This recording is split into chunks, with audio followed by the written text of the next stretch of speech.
Okay, I think my mic is working now, theoretically.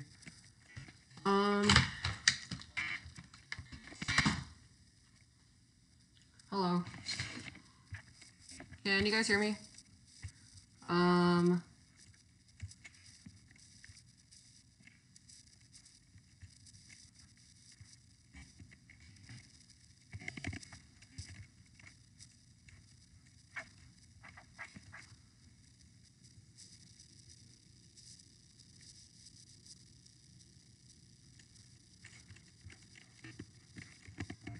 We should be online now. I'll post the link in chat.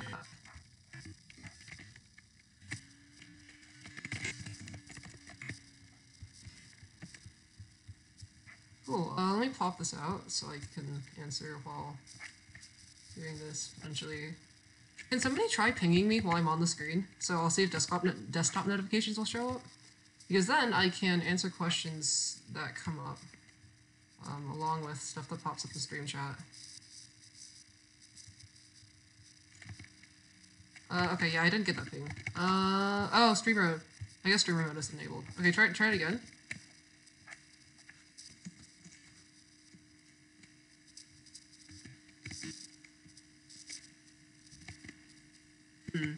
Okay, interesting.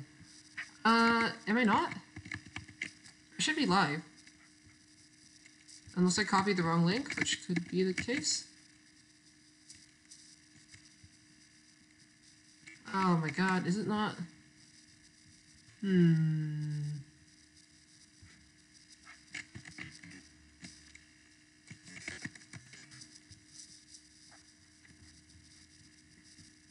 Oh, I think my desktop notifications are showing up now.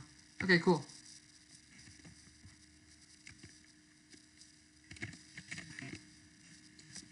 Let me reload it. I'll see if it works then.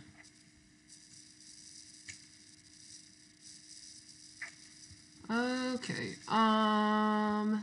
It should be live now, as far as I know. And I think now the new link is this one. Here you go. Oh, the audio's doubling? I can't hear myself through this though. I mean through the stream chat or through the study room thing. Yeah. Okay. Cool. I'm good.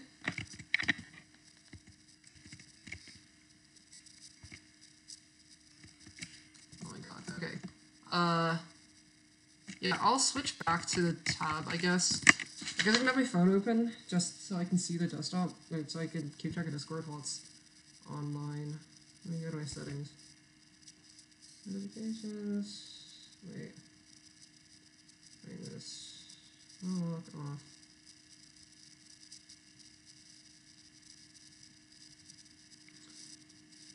Okay, are you guys ready? Oh, yikes. Okay, well, I'm nervous, but hopefully this will go, like, decently well. Okay. So, just a reminder that the schedule for this revision is posted in the description. So, if you want to kind of, like, follow along on there, yeah, sure, I can increase, if I'm too quiet, I'll increase that. Also, please let me know if I'm going too fast. I know I have a problem with, being bad at that. And I think... Oh, geez. I think OBS is being weird. Oh, no. Did OBS crash? Fuck. Wait, hold on.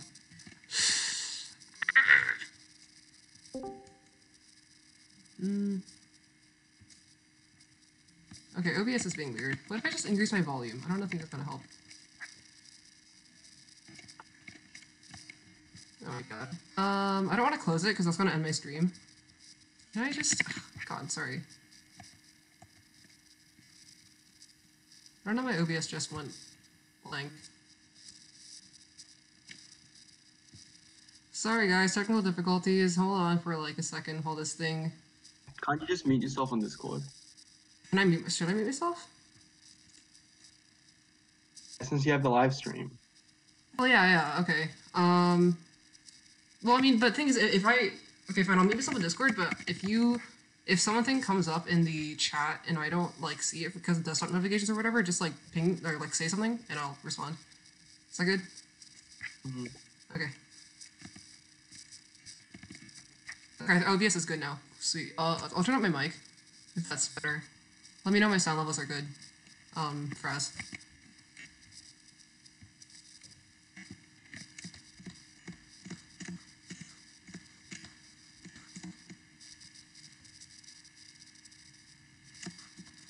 Is it okay now?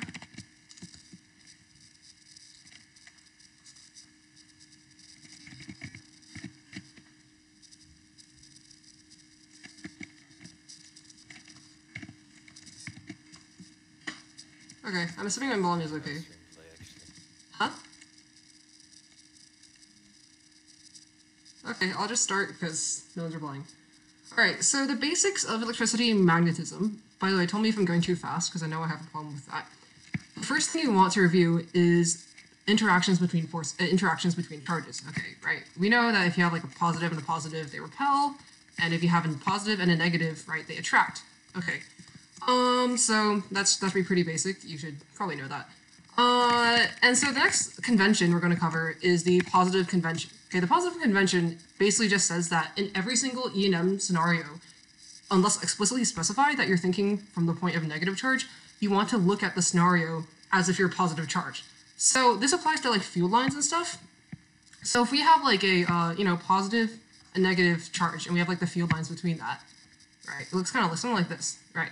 So the positive convention basically says that you're going to be going from the positive to the negative charge. The field line is going to be pointing from the positive to the negative charge because you're thinking from the perspective of a positive charge. And so if you're here, you're going to want to be going this way if you're positive charge. And the positive convention, more importantly, is that it flips all the velocity and the current directions that you're working with. And so this is kind of applying to like the right-hand rule, which is kind of, we're going to later, kind of why the left-hand rule is like the right-hand rule but flipped. That's because the positive convention basically flips all velocities involved and also all the current directions involved. Yeah, so convention, positive to negative, that should be good. Okay. Third thing I want to talk about, things go from high to low potential. Okay, so if I have some, point here, I'll say like I have something here, like, yeah. If I have some surface here where I have a higher potential here, like let's say this is 10 volts, everything is always going to go from higher to lower potential, like if it's possible, okay? If it's not possible, if it's at a stable equilibrium point, like if it's at this equilibrium point up here, there's nothing to push it to the left or the right, it's going to stay there. But otherwise, things are always going to go from positive to, or going to go from higher to lower potential. And this is really important to recognize, especially when you're working with potential surfaces, like the electric potential surfaces, which we're going to go into later. Okay. And also, if you want to refer back to the positive convention, this is flipped for negative charges. Instead of going from high to low potential, you're going to be going from low to high. So if you flip this vertically, that worked great. You're going to be going from, like, let's say if this is like -8 and this is 10, you're going to be going from -8 to 10. You're going to be going from lower to a higher potential because, all negative charges want to get to the more positive stuff. Yeah. Okay. Cool. All right, fourth convention. We want to talk about how the potential at infinity is 0. Okay, this is really important because when they ask you stuff like, oh, what is the amount of work you do to bring a charge from infinity to a certain point, well, then the first thing you need to recognize is that the potential of anything at infinity is 0. Okay, so if I have a positive charge and a positive charge really close together, like at the start, and like they repel, eventually at infinity, like an infinite distance away, our second positive charge is going to have a potential of 0, right? So, yeah, that's important to think about. All right, cool. Second of all, let's talk about misconceptions and common mistakes in electricity and magnetism. The first one is field versus force, okay? So, if you want to write out equations, it's something like this.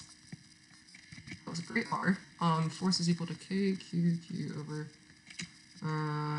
R squared. So, field versus force. Well, if you already know, right, from the data booklet or just from concept, electric field is force per charge. That's the most important thing to recognize, is that it is force per charge. And so, basically what this says is that electric field is kind of talking about the force experienced by something regardless of what that something's like charge is. So it's not really test charge dependent. It doesn't matter like what the charge of whatever you're working with is. the only thing that matters is the charge of the thing that's emitting the electric field. It doesn't matter what charge you're waving around to try to see what force that field exerts on that charge. Okay. So the whole like force per charge thing is really important, and so this is a great way to know like this is how you kind of like don't confuse these two equations. Okay.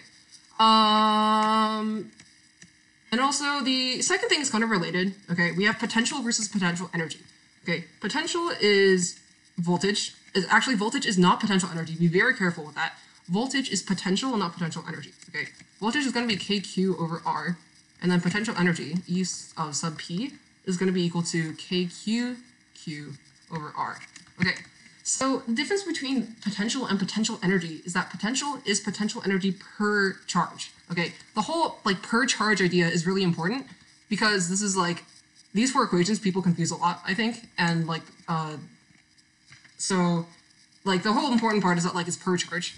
So if you are familiar with like thermodynamics, like you know about like specific heat capacity, right? It's the same thing, right? Specific heat capacity is like heat capacity per mass, right? It's the same thing. You have something that is like not really dependent on whatever like charge or like mass you're working with. The only thing that like really matters is like the like if you have like a the only thing that matters is the electric field that's being given off. Like the charge, sorry, I'm not being coherent. The only thing that matters is the charge of the thing that's giving off the electric field.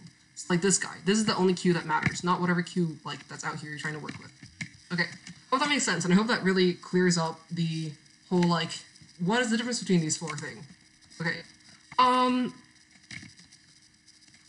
Also, if you're in calculus, it is actually kind of useful to know that like this guy is the derivative of this guy. Yeah. So yeah, cool fact, I guess. So yeah, it's cool. You can kind of connect these four by that. So hopefully that made sense. Okay. If it doesn't make sense, by the way, feel free to like ping me or send a message because I would totally love to clear that up. Okay, third thing we're going to talk about is interactions through electric fields. Okay, so the first thing you're going to want to talk about, of course, is Coulomb's law, which I think we all know is kqq over r squared. So, of course, this is assuming that you have like the charge of whatever you're working with, like the charges of whatever two charges that you're working with, right? So you need to have the charge of this guy, and you need to have the charge of this guy, right? This is not field, this is force, so you need to know both charges, right? Should be pretty easy. R is the distance that separates the two charges, right? Q is the charge on one charge, and then Q, capital Q, is the charge on the other charge. And of course, K is just a constant, which is Coulomb's constant in your data booklet. It's 8.99 times 10 to the negative 9th. You don't need to know that. Yeah, and so this is basically how you calculate electrostatic force, and how you calculate the force between positive charges, positive negative charges, or negative charges. Be sure to recognize that when your force is negative, that means you have attraction, okay? And that makes sense. That should make sense, because if you know that positives and positives repel, and negatives repel, then whatever terms you put into these two, like your Q and your Q, if you put on a positive into this guy and a positive into this guy, your answer is going to be positive, because this guy, the constant K, is positive, and your R has to be positive. If your two charges are negative, the same principle applies. So if the F is negative, what that means is that one of your charges has to be positive, one of your charges has to be negative, and thus it has to be attraction. Okay, second thing we're going to talk about is field lines. Okay, field lines are kind of a way to tell what direction your force is going to be in. So if I have the field lines between a positive and a negative charge, it's going to look a bit something like, oh my god, that was not a good drawing. It's going to look maybe something like this. Okay. So, wow, this is a really nice drawing. So basically the field lines dictate where you're, like, you know, by positive convention, where, like, your positive test charge is going to go, right? If you put a positive test charge here, basically what the electric field line says is that it's going to be if you just sit it there, like if you just put it there and watch it move, it's going to be going in the direction of, like, the tangent line to the field line, right? So if you draw, like, a tangent line at any point to, like, the field line, it'll tell you what direction the force is if you release a positive charge at that point. Okay. Yeah. You should know how to draw the field lines between, like, the general scenarios, which is, like, positive, negative, positive, negative.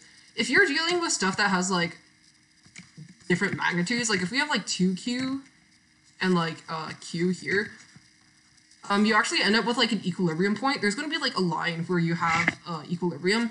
So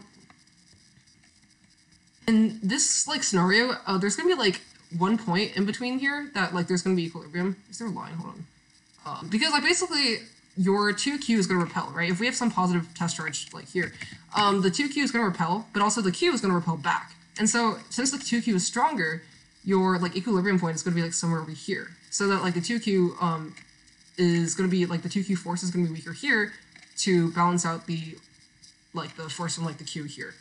So yeah. So basically there's like, this is like the only point where this happens, where it's like actually, you know, stable. But yeah, and then like the field lines will look something like that. So basically there's no, so basically the fact that there's an equilibrium point means that there's no field lines in the middle, which means that there's just, yeah, you don't draw an electric field at that point. And it'll look something like that. And you'll just draw like typically like a little dotted line to indicate that like it's asymptotic. Yeah, okay, cool. I guess one, no, yeah, cool. Hopefully that makes sense. Equipotential lines. So equipotential lines are essentially like the, if you draw like a perpendicular like little like dick on every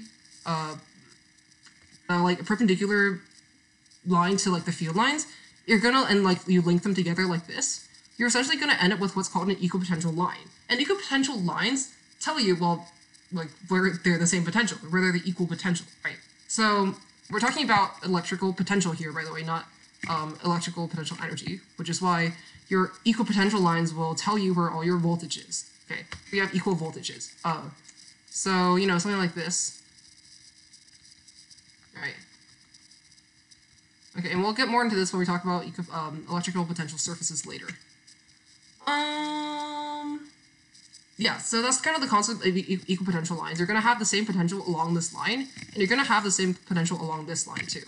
And so what this tells you is that if you are not changing potential, you are not doing work. So that basically means that if you are moving some positive charge along this line, this equipotential line right here, you're not going to be doing any work if you move it from this point to this point. If I point A to B, I'm not going to be doing any work on my charge when I'm moving it from A to B because they're equal potential, right? But if I move A to point C, if I move something from A to C, I am going to be changing the potential, and thus I will be doing work. We'll be talking a bit more about it later.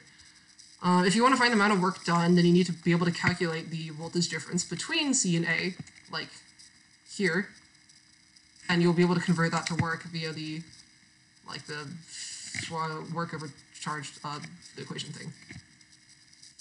What's the potential at a point between two identical charges? Oh, let me draw this out. It should actually just be, well, okay, it won't be 0, but you need to be able to calculate it. But it is an equilibrium point, so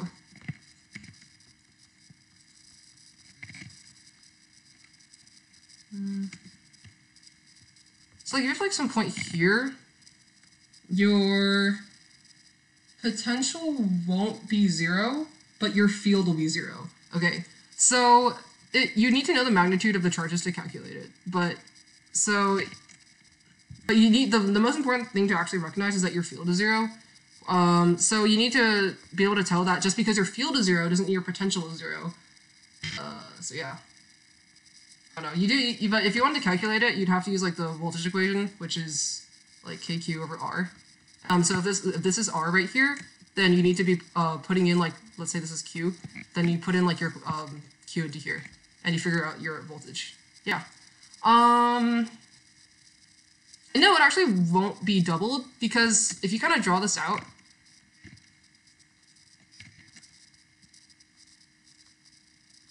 it'll look like this, right? So basically, like the like this is a 0 line right here. It won't be doubled because it's like depends on the distance from each of them. I don't think that's a good explanation. I don't know. It's just like I don't really know how to put this in words. But if you just look at the graph, it kind of makes sense that it doesn't double. Yeah. All the second charge does is that it prevents this guy from moving any further. It doesn't go this way. Normally, without this other charge right here, your charge would move, like, would continue moving to the right, right? Because, like, it's going to be going from this higher potential point to this, like, lower potential point, and so it's going to be moving. Sure, okay. If we have, like, a charge that's, like,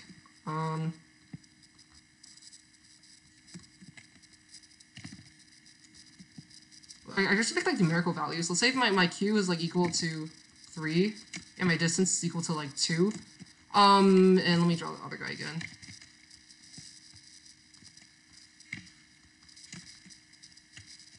Sorry if I'm rambling. I kind of am nervous because this is like my first time doing this.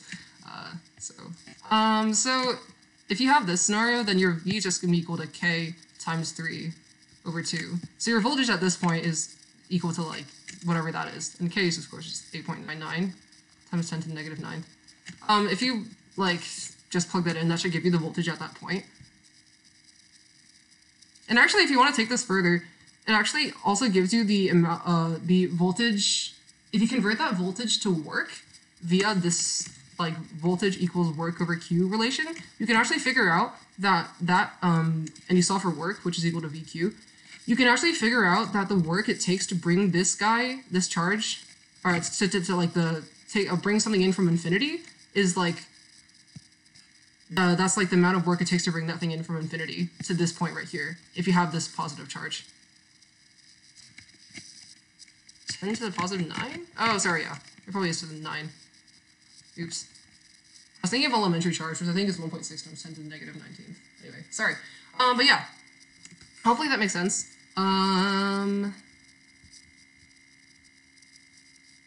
Cool. What else? Oh yeah, okay, great. My favorite part is going to be electrostatic potential surfaces. So if you go to this cool website, it's linked in my schedule, you can kind of... Oops. Where did that go? Okay, so you can kind of mess around with this. So electrostatic potential surfaces are kind of like this great way to visualize like interactions between charges in like kind of like a 3D setting. Because essentially, let's say if we have a I don't know, let's say we have like 2 charges. Okay, so this is pretty cool because it's like kind of like a 3D field, okay? If you were, think of it as rolling a ball around on a surface, on the ground, right? If there's lower points, right, your ball is going to roll into those lower points. If there's a little valley in the ground or a little divot, your ball is going to roll into that divot. And if there's a hill and you try to roll your ball up that hill, it's going to like go to a certain point, like here, yeah. It's going to go to a certain point like there, but then it's going to like slow down, right? And then roll back down, right? So because that's because it takes energy, right? We talked about this. It takes work to push something like up to a higher voltage, right? That's why things always go from higher voltages to lower voltages, is because otherwise going from negative lower voltages to higher voltages would take work, and things don't just spontaneously have energy, right? Things always go from high to low energy. So on the simulation here, those like rings or those circles around here are equal potential lines. So if you like just kind of go around there, right, we talked about earlier, you don't do any work. And so basically this of course is from the positive perspective. So if you are rolling a positive, you're thinking about it from the perspective of rolling a positive charge around on the floor. So those like valleys will be negative charges, right? And those hills will be positive charges. Because if you try to push a positive charge towards a positive charge, it'll, you know, probably get to a certain point, but then it'll like be repelled and turn back, right? And if you roll it towards a negative charge, it'll gradually accelerate and then until it hits the negative charge, which is why the negative charges are the valleys and the positive charges are the hills. And so of course, because we're talking about potential here, the like y-axis, if we had like a y-axis for this, like the y-axis would be the voltage. Sorry. Okay.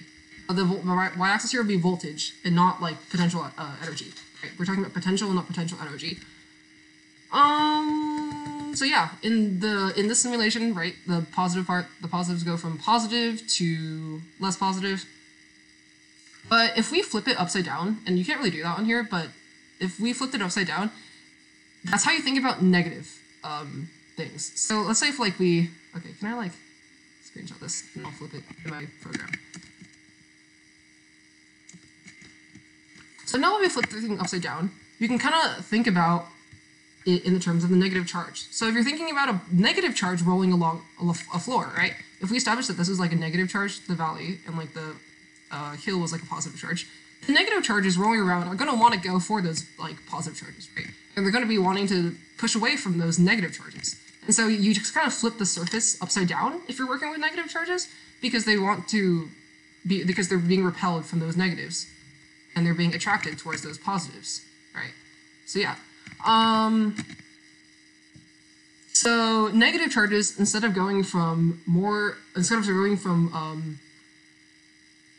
positive to less positive, they're going to be going from more negative to less negative. And I hope that makes sense why. Cool. Yeah. And yeah, equipotential lines, always perpendicular to the force lines, so you can draw those there and stuff. Yeah. Cool. Charges on a line. Okay, so I think I'm running out of room here. If we're talking about charges on a line scenarios, these are kind of like those some questions that I've seen IB offer in the past. So if we have like two charges, okay, like let's say we have like 2Q and we have, you know, Q here, and they want you to find if there's a 0 point. Okay, well, what you essentially do with these problems is that you kind of split it into 3 zones. Okay, you kind of, if we draw the lines at where the charges are, we could divide this into zones 1, 2, and 3. Okay, and then you want to think about whether or not it's possible to have a equilibrium point or like a 0 point, you know, in each of these zones. Okay, here's why. So if you think about zone 1, you're going to think about first of all, you want to establish the direction at which the two charges are going to be acting upon, like that point. So the 2Q, of course, is going to be pushing it in this direction because it's a positive convention, right? And the Q charge is also going to be pushing in that direction. So obviously, zone 1 is no, you will not be able to have a equilibrium point. What about zone 2? Well, if we have some charge here, right, some point here, the force from the 2Q charge is going to be in this direction, and the force from the Q charge is going to be in this direction. So if they are opposite direction, then that's your first step to determining, then it could be an equilibrium point. So yes, it could be possible here. But of course, the second thing you need to consider is also the magnitude of the, yeah, you need to consider like the magnitude of the charges. Like in this case, it doesn't matter, but if you had something like 2Q, like negative 2Q and Q here, even though you have like a zone C right here, if you had like a point here, even though you would be attracted to, zone A over here. Even if you did have a point here, and even though the direction of attraction is from 2Q is that way, and the repulsion force from Q is this way, there's no equilibrium point here because the attraction from 2Q is always going to be greater than that like repulsion guy, so it's not going to be stable here because the force from Q is going to be much less than the force from negative 2Q. So it is distance dependent. At the equilibrium point, what value is 0? What do you mean? I mean, so like when I say equilibrium point, all I mean is that the force is 0. Like, is that like the force is 0? And so like the field is 0. Does that answer your question? Yeah. Well, yeah. If it's at equilibrium, there's no force acting on it, right? It's not going to be moving. Yeah. Okay. Cool. And of course, right, if you think about zone 3, it's obviously not happening either. So that scenario's out of the question. So yeah, that's kind of how you do these like charge on the line problems.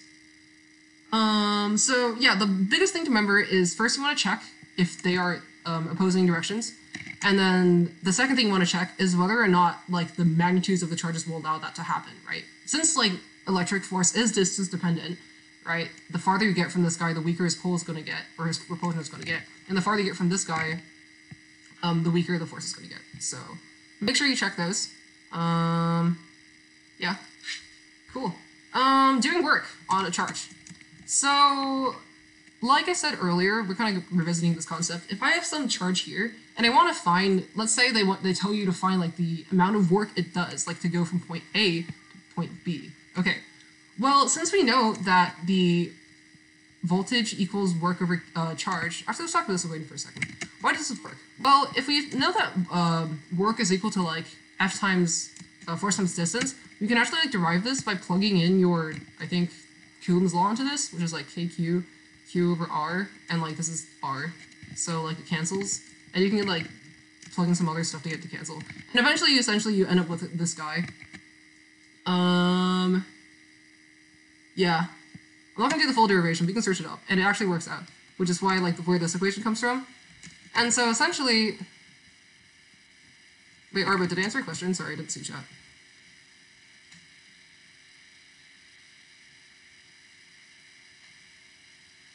What if one charge is positive and one is negative? Did you get that? Or do you want me to go back to that?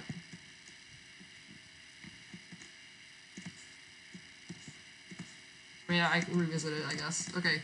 But after this. Okay, so if I want to talk about the potential difference from B to A, okay, like the work done from B to A. So, since like this is like your like equation, right? So if you can rearrange this, then work is going to be equal to VQ, okay? So if we know that like our voltage is a certain point at A and our voltage is a certain point at B, then we can just find like the change, right, in voltage. Like let's say this is some delta V, right? And we can plug that into our voltage equation here and multiply it by like the force that we are trying to move from A to B. And that'll give us our, you know, that'll give you the work that is done from moving it from A to B. And then the second part is if they tell you in an exam to like, oh, what is the work it takes to bring it to like this point A right here if the charge is very far away, okay? Or if it's like a long distance away, what that essentially means is that, delta V, I'm sorry, if when they say long distance away, what that essentially means is that like they're bringing it in from infinity, which means that the potential is 0. Remember earlier we talked about how the potential at infinity has to be 0, okay? Right, so that's basically what they mean. When they say very far or long distance, that means you're starting at 0 and you're bringing it into this point A right here. And then, so basically, all that does is that you now don't really need to think about this other point, you just need to think about this point and calculate the voltage at this point. Because essentially now you're just doing the voltage at A minus 0, because the potential at infinity is 0. And so you just need to find the voltage of A, and that'll give you, and you solve for like the work for that, that'll give you the work involved, bringing that charge from infinity, or from very far away, to point A. Cool. Yeah.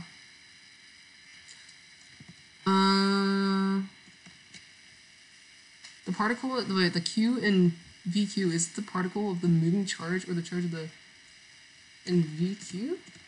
Oh, it should be the charge of the moving particle. Because essentially you always, if you're talking about equations, you always want to think about what those terms are applying to, right? The work is not being done on this charge right here. It's being done on that point charge, right? This charge right here. If we have like the point, the charge that we're moving around. So if the work is being done on this guy, then the other terms of the equation also have to apply to this guy. So the charge has to apply to this guy as well. All right. So this is kind of like how you, yeah, okay, cool. You get that. Next topic. How do E-fields act inside and outside objects? Okay, the first thing we can talk about is parallel plates. Earlier we talked about the whole like positive negative thing, so you probably know that already. If we have that is not parallel. If you have two parallel plates like this, okay, and you want to talk about the E-field between them, what does that look like? Well, if we have a bunch of like positive charges here, this is eerily reminiscent of the American flag. No affiliation, by the way. If you have a bunch of negative charges like this as well, and you want to talk about the electric field. Okay, well normally, if we just talk about one of these charges, so if you just have one of these, like, positive charges and one of these negative charges, it's not going to be, like, super consistent, right? Like, it's going to, like, spread out, and it's going to get weaker over time and stuff like that. Okay, but if you have one of these, every single one of these positive charges give out its own electric field, what essentially happens is that if you try to stray in, like, if you, like, move in a straight line, essentially all, like, the charges on this side are going to exert an electric field to, like, on this way, right? And all the charges on this guy are going to exert, like, an electric field this way, so it's going to keep you on this straight path, like, right here. Yeah. And so essentially the net electric field between two plates ends up being, like actually just a uniform straight line. Sorry, what? Did you say something? No? Okay, cool. And so basically, yeah, it's going to end up being like a straight line like this. A uniform field. And so parallel plates are how you generate a uniform electric field between two places. Well, because otherwise it just spreads out, right? It spreads out over time. Sorry, not over time, over distance, like that. So this is the only way to get your electric field lines to be parallel to each other.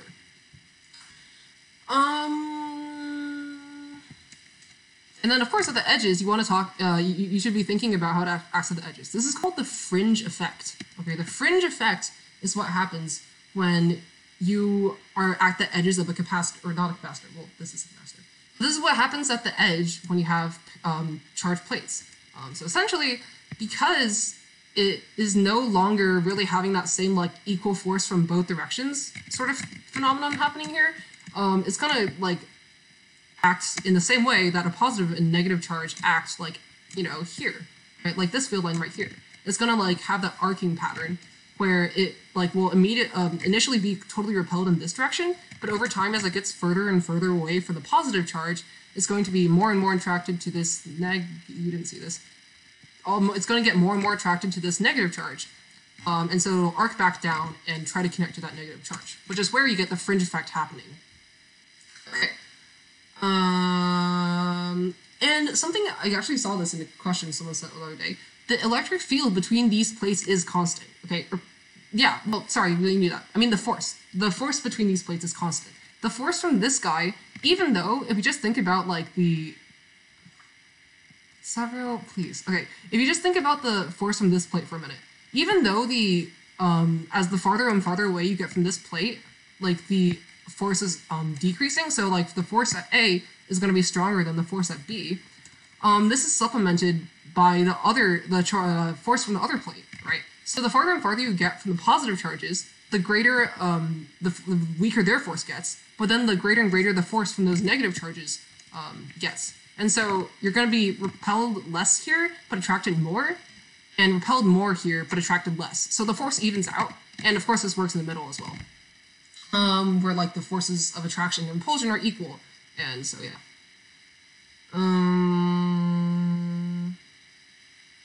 Oh boy, okay. The force, let's talk about the force inside like conducting and insulating objects. This is a cool topic. If you have some spheres, which is like the IB example, I don't think you're ever going to have to deal with non-sphere objects. If you do, well, oops. These things kind of apply anyway. So, if you want to talk about the electric field and the voltage, okay, let's say we have an insulating sphere, and let's say we have like a conducting sphere. What do those things mean? Well, insulating just means that the charges can't move around, right? The whole deal with like conductors is that charges can move around freely, which means they can conduct electricity because, I mean, electricity is just the flow of electrons, right? So if the electrons can move around freely, it's conducting. If the electrons are fixed and they can't move, it's insulating. So you would naturally kind of expect the charge distribution in an insulator to look a bit like this, right? And of course, we're thinking about positive charges here because of the positive convention. Keep in mind that this isn't the only way you can distribute the charge, but in IB you can just assume that it's uniformly distributed, because if it's not, it requires calculus, and that's not what IB is about, unfortunately speaking. So, that's kind of what the charge distribution inside an insulating, sphere would kind of look like. All right. What about the charge distribution inside a conducting sphere? Well, the thing is, since the electrons will move, right, or the positive charges will move around, right? If you put two charges like in the middle in the kind of the same way that's set up here in the insulating sphere, if you put them next to each other, they're not going to be happy with that. This guy is going to be zooming. They're going to be trying to get as far away from each other as possible, right? And so essentially what's going to happen eventually is that they'll end up like distributing themselves as far away as they can get. And so they'll be like two sides of a circle. Okay, if we have three charges, then you're going to end up with the charges distributed like this, like 120 degrees apart from each other. This goes on and on and on. And so essentially the more charges you add, you'll find that all the charges are going to be distributed evenly on the outside of the sphere. There are going to be no charges on the inside of the sphere at all. And so if you put like another charge down here, the electric field is like from like charges around the sphere, it's going to push it immediately into like the circumference of the sphere. Circle, sphere, whatever, okay. And so now, basically, if you want to talk about the E fields inside both of these, you can draw some graphs. Okay. let's say the radius of our sphere boy here is like r. Okay, for both of them. I don't care about which one it is. Okay, let's say we have the distance from the center of the sphere be defined as x. And let's say our electric field is going to be our y-axis. Okay, so if we talk about the electric field on the inside, we're going to talk about the stuff that happens before r, right, on both of the graphs. So let's talk about the insulating sphere first. So as you get like further and further away from the center, right, you're going to be starting to get an imbalance of charge, right? If I am, let me just like, yeah. If I'm right here, if I'm in the center, there's no field, right? So we know that there has to be a 0 point here. But if I'm like a little bit here, right, the farther and further I get away from the center, the more charge there is going to be on this side. And so thus the more force I'm going to be experiencing that's pushing me in this direction. So from further and further out, like here, now I have like a crap ton of charge that's pushing me out and out. And so my E field is going to be gradually increasing the further away I get from the center of the sphere, right? So the less and less the charge is balanced. Okay, so that's why our E field from the radius, from the center of the sphere to the radius outside edge of the sphere is going to be increasing at a constant rate. Oh my god, if I can, oh my god, can't draw lines. Okay, so it's going to be increasing at a constant rate. I would go into why, like, I would explain, like, and why that kind of happens. Is not why isn't it, like, you know, like, quadratic, but it kind of involves, like, calculus, and also the algebra way is kind of lengthy, and I don't really feel like going into that. But you just need to know these graphs, probably, for IB, so I would just kind of memorize these. Okay, so let's talk about the E field that's inside the conducting sphere. Well, no matter where you are, actually, the E field ends up being 0. So if I have some arbitrary point, like here, okay, the force from these guys is actually going to be greater, right, than the force from these guys. So even though you're, like, you have more charge on, like, more charge on this side than there is on this side, the force from the charges on this side is weaker because they're further away. And so basically, the forces end up balancing out, and this charge is going to stay in that point. Oh, sorry, not the charge. The E field is going to be, like, 0 in that point. So, yeah. So this is why our graph actually ends up just being 0 from 0 to r. Yeah, that's what our E field looks like from 0 to r. So yeah, there's no electric field inside the conductor, which is one of the key points to know, which is why your electric field is 0, you know, on this graph, from 0 to the outside of the conductor. Now let's talk about what happens on the outside of the conductor, okay, or the outside of the sphere. So for an insulating sphere, your electric field is gonna drop, like, once you get to the outside, right? And since we know that E field is equal to kq over r squared, you can kind of, like, imagine that it just kind of drops like this, like, as a quadratic form, okay? And you might be wondering, well, isn't that the same as a point charge? And the answer is yes. In fact, there's actually a theorem that I'm not going to go into that basically says no matter what your charge distribution looks like inside the sphere, as long as, like, the only thing that the electric field really depends on is, like, the charge, like, of, like, that, the total charge of that object. Okay, so the electric field really only matters, like, only cares about, like, the charge that is carried by the object. So if this sphere of, like, a bunch of charges ends up having the same amount of charge as this guy, then the E field is going to be, like, the same. Yeah. And so the E field is going to follow that, like, pattern once it gets outside the radius of the sphere. For the insulating sphere, for the conducting sphere, it's also going to follow the same thing. Because, like we just said, the charge distribution doesn't matter. It's how much charge that thing contains that really determines the strength of the E field, right? So it's still going to be a 1 over r relationship, and this is really, like, alpha. It's really proportional. Yeah. Let's talk a bit about the voltage for these spheres. So if you have the same sort of, like, graph, you have voltage and you have, like, distance, what is that going to look like? Well,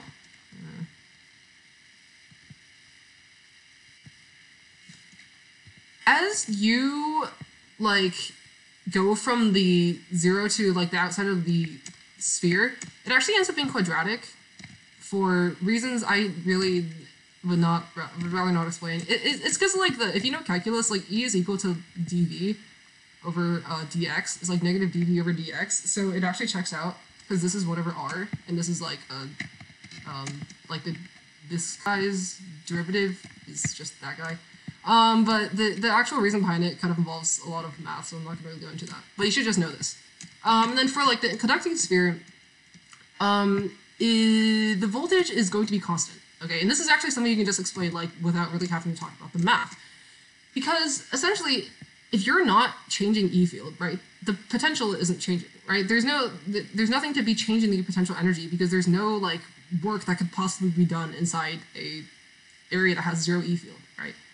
So the voltage is just going to be constant because there's 0 E field inside the sphere. And I guess if you want to talk about the whole derivative relationship, that checks out too. And so the E field on the voltage on the outside is going to be proportional to 1 over R. So it's going to look a bit like this. And you can tell this just from the voltage equation, which is equal to KQ over R, right? Yes, it's equal to KQ over R, which means that once you're on the outside of the sphere, it's just going to drop in the same way it would drop for a point charge, right? So that makes sense why this guy is going to be dropping 1 over R, and this guy is also going to be dropping 1 over R. Again, the charge distribution doesn't matter the moment you get outside of the sphere. Only the amount of charge that the sphere has matters. So yeah, that's why all these patterns work out.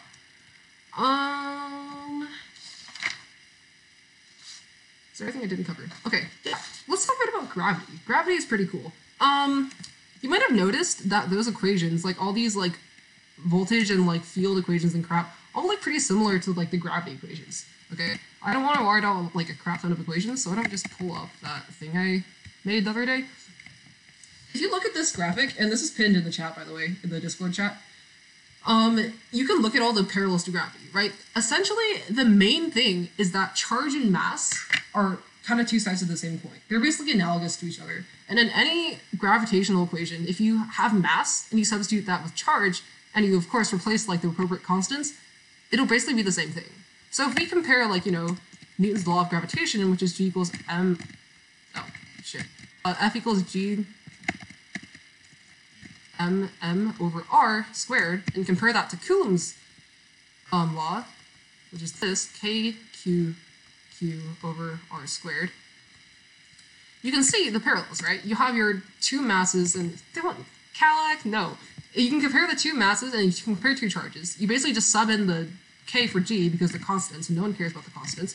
But of course, the relation, right, the whole r squared relation is the same. I mean, this works for literally any equation, right? If you just look at the data booklet, you can see them side by side in that fields section. I think it's like topic 11 or something. Oh, look at that, I do know no, I don't know the physics symbols. You can just see like how you're replacing all those g's with k's and replacing all those m's with q's, because that's how the relationship works. Also that negative sign, let me talk about that for a second. That negative sign essentially just comes up because of the positive convention. It's not really relevant to the actual concept behind it. If you define everything from the from the perspective of a negative charge, it would work out exactly the same way as it would with gravity.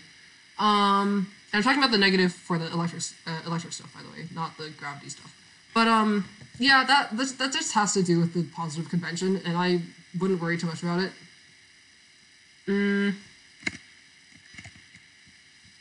Yeah. Okay.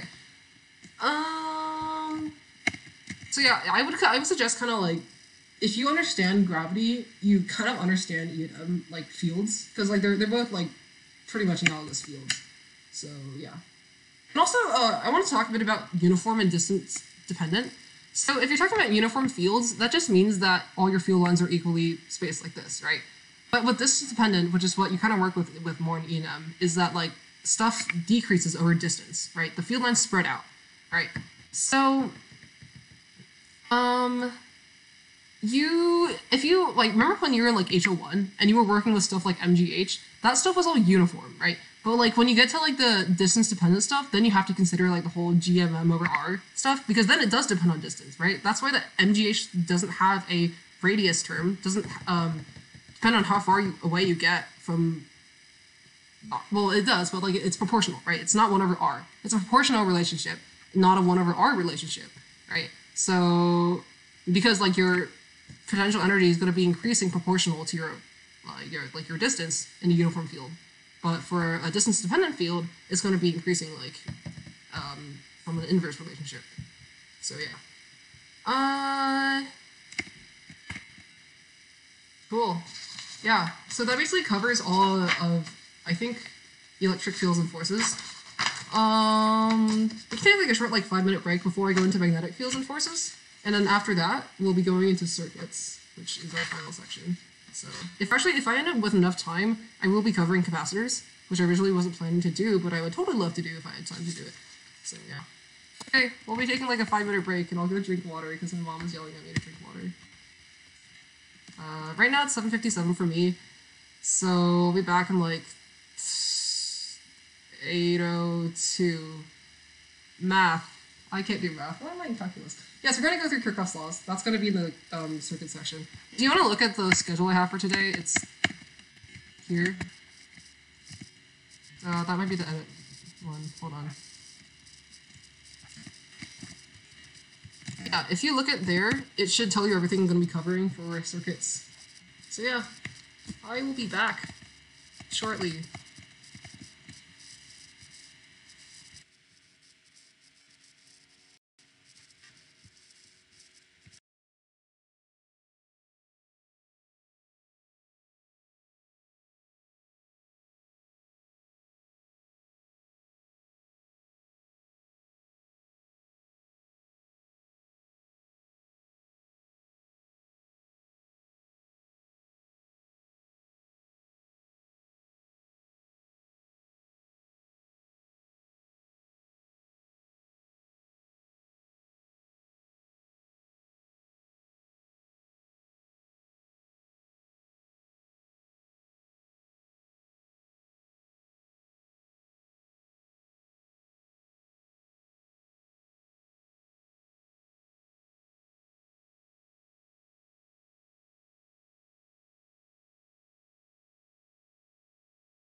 I have like a minute left, but yeah, I'm just gonna screw around until then.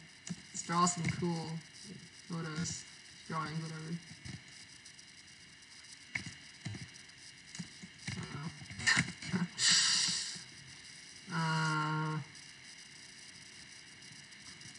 I'm N18, but I took HL Physics last year because my school offered HL1 for me as a sophomore, like as a pre-IB student. So I took HL2 my first year of IB, which is why I like know all this already because I did it last year.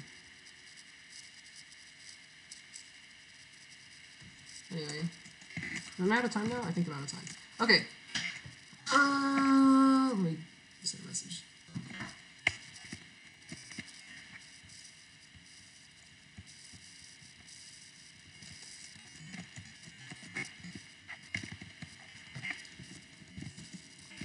By the way, while I'm here, let me just say that E&M is cooler than mech. It's in pretty much every way.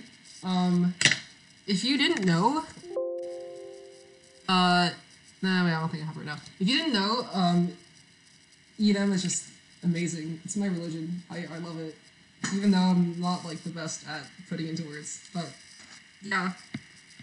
Cool. Let's talk about magnetic fields and forces.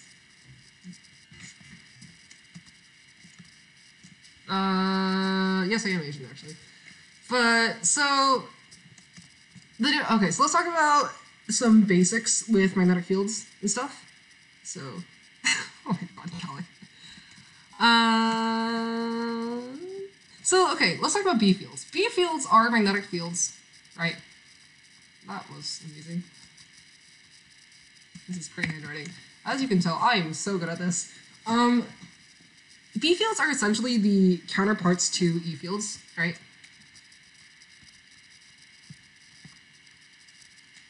They are, because, like, if you guys hear about, like, the electromagnetic force or electromagnetic waves, or electromagnetic induction, shameless self-promotion, electricity and magnetism are always put together, and so, like, essentially, like, the magnetic field is, like, the complement of the E field, and if you actually talk about moving E fields, it's kind of, like, you can't have a moving E field without a moving B field. It's pretty cool. Anyway, that's not even part of the syllabus, but, yeah.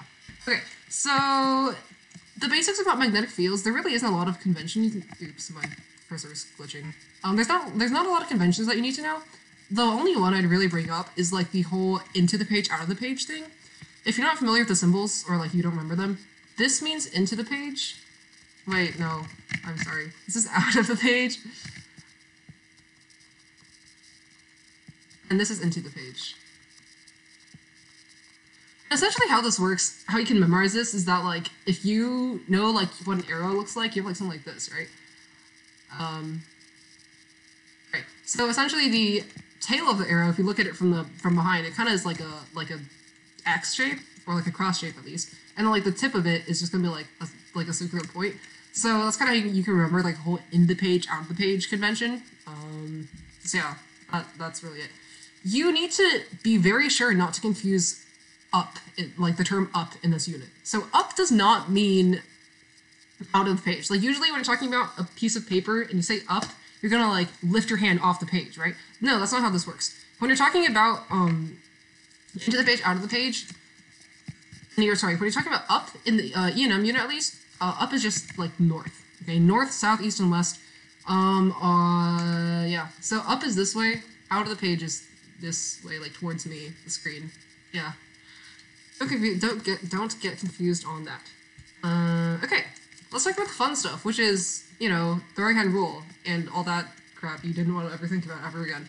So the right-hand rule revolves around something called the Lorentz force. All right, it's just the force from a B field. So let's just write that up there because I don't think you guys are really, I don't think they teach you the word in it. But I don't want to keep saying the force from the B field because that seems really excessive. So the Lorentz force is the force that something experiences, a charged particle, a moving charged particle experiences from a B field, okay? And essentially, right, you can kind of model it with like the equation like QVB sine theta, which is in your data packet. And actually, if you know vector stuff, it's actually QV cross B. And if you even know, they're equal to each other. And basically, if you put it in this form, it's actually, you can see that it's actually a vectors thing. And these two are equivalent, by the way. So it actually does involve vectors. So we're going to get into that in a second. So since I pre-drew a diagram for this, because I didn't want to draw hands in a live stream. Well, they were great anyway. But, so, you talk about the right-hand rule. Okay. So the right-hand rule is kind of how you determine the direction of the Lorentz force on a moving particle in a B field. Well, you need to consider three things. You need to consider the direction of the... That was a great circle. You need to consider the direction of the movement, the velocity, right? You also need to consider the direction of the B field. In this case, you also need to think about what velocity means. Velocity can be like the velocity of the particle, but a lot of the time it'll also mean like the current through a wire. So if like a current is moving through this way, remember positive convention, meaning that current is the flow of positive charges. You know the velocity is to the right. And so you can apply that to current as well, not just the velocity of an individual particle. Okay. And of course the direction of the B field, which doesn't have a convention. So, you guys, I know a lot of you guys use different hand rules, and honestly, in the end, it doesn't matter, because if you look at all of these, it really is just, in the context of IB at least, it really is just three vectors 90 degrees apart from each other. It doesn't matter which one you use, whether you use like the three-finger Fleming one or like the weird palm up crap, like it is all the same thing, and it's all really just three vectors 90 degrees apart. If they're not 90 degrees apart, I'll talk about that later. So yeah, don't try to get, this is like the only thing that matters, so like don't get confused over which hand rule to use like for this one force thing. Okay, if you're worried about what is the difference between this rule and like the curl rule that you do with like the induced current, that is something, the difference between those two is something I will definitely be going into later, so don't worry about that for now. Another thing people get confused about is right hand rule versus left hand rule. Oh, ignore this. Right-hand rule versus left-hand rule. So essentially what happens when you have a left-hand rule, when you're using the left-hand rule, you're using it with like a negative charge, right? So essentially all that means is, all that does to your equation is that like just puts a negative in front of your Q term, right? And so what that does is that because velocity is a vector, and this is why I brought this up earlier, because it's a vector, when you have like a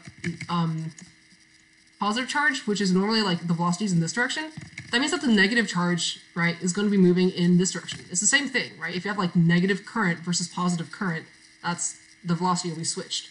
And so basically all it does is that it flips that velocity vector 180 degrees. It flips it so that your velocity vector, which was previously pointing in this direction, is now pointing in this direction. Meaning that this is what the left-hand rule setup is going to look like. And if you look at this with your left hand right now, that's what it is, right? And so this is kind of like how you work with that. And that's kind of why your left-hand rule applies to negative charges and why the right-hand rule applies to positive charges. So,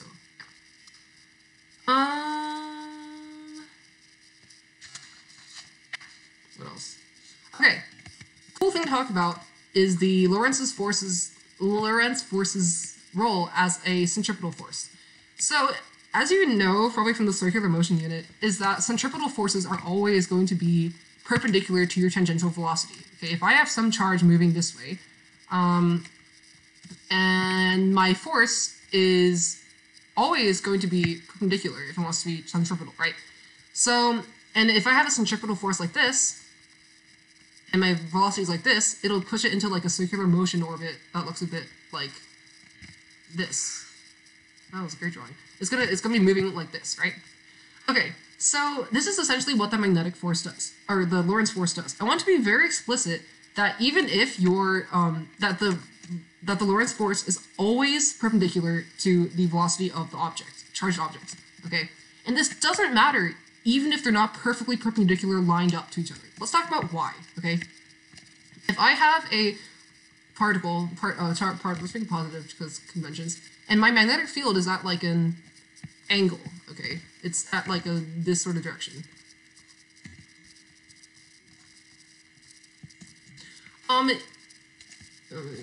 It's not gonna affect the direction of the Lorentz force, okay? Because basically, because of that sine theta term, what really matters is that like the vertical component of that B field, Okay, so if we isolate that B field component, and if this is our original B field, right? The vertical component, if we break it up into component parts, our vertical component, this guy, is all that matters. And this is our B sine theta, okay? This is, if this is our, yeah, I mean, this should make sense, right? This is theta, so this is B sine theta, if this is B. Okay. So, you can ignore the horizontal component, because if your theta is going to be like 180 or 0, right, then your sine term goes away. And so essentially, if it's 0, then everything else is 0, so then your force is 0, which is useless. So you can completely ignore the horizontal component and focus on the vertical component only. Sorry, not just the vertical, but focus on the perpendicular component only. And because that's the only one that matters. And so your force, your overall force from the B field, the Lorentz force in this case, is going to be B sine theta. It's going to be from that, at least. The force will be in a different direction. But yeah, that's the magnetic field component that actually has an effect. And so that's why your force is always going to be centripetal. It's always going to be perpendicular regardless of what direction your B field is in. If your B field is like completely, like entirely in the same direction as the velocity, or in like the opposite direction, there's actually no force, right? Which we talked about because the theta is just 0 or 180 if it's in the opposite direction, meaning that your force is 0 automatically. So as a centripetal force, you might run into some like scenarios where you're going to need to equate your centripetal force, which is like mv squared over r, I think, to like your Lorentz force, which is like qvb sine theta. Right, so you might have to do some, if on an exam they might ask you to do something with this. So watch out for that. So I want to be very clear now that the centripetal force does no work. You probably already know that. But what that also means is that, okay, well, hold on, let's go into why it doesn't do work. It doesn't do work because if you remember, like, work requires, doing work means that you're changing the energy, right? You're changing some, like, energy of that object. And so if you're not changing the velocity, you're not changing the energy, right? If you're, like, you need to be moving it to a place of higher energy or lower energy to be doing work on it. And so when you are not changing its velocity, if v is not changing, which is what happens when you have circular motion, right? Your tangential velocity is constant. You're not going to be doing work on the object, right? So you're not going to be doing work on the charge with your B field force. What does this mean? This means that your B field has no potential energy, okay? It has no potential energy. Let's just EP. Okay. It doesn't have any potential. It doesn't have any potential energy, right? It can never do work on anything because it doesn't have, it's not in like the direction of like, it doesn't slow this charge up, or it doesn't speed it, or it doesn't speed it up or slow it down. Yeah. Because yeah. Okay. I think I've gone to that far enough. Cool. Now the moment you've all been waiting for is the other right-hand rule, which is a disaster. Yeah. So if you're going to talk about that, I should have drawn this out earlier. I'm sorry. Okay.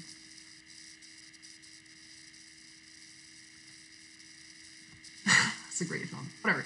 Your velocity is all the right-hand rule, like the second one tells you, is that it goes. So B field as just in the field in the equation? Yeah, like the B is always just in like the net magnetic field. So like it doesn't matter. The B that they give you here that you use in this part right here is not this B sine theta, it's actually just the original B. So if like, remember that magnetic field is measured in Teslas? So if they tell you that it's like 5 Teslas, then you're gonna be putting 5 Teslas in, and the sine theta component will automatically account for the direction that it's in. And so it'll account for the vertical component thing.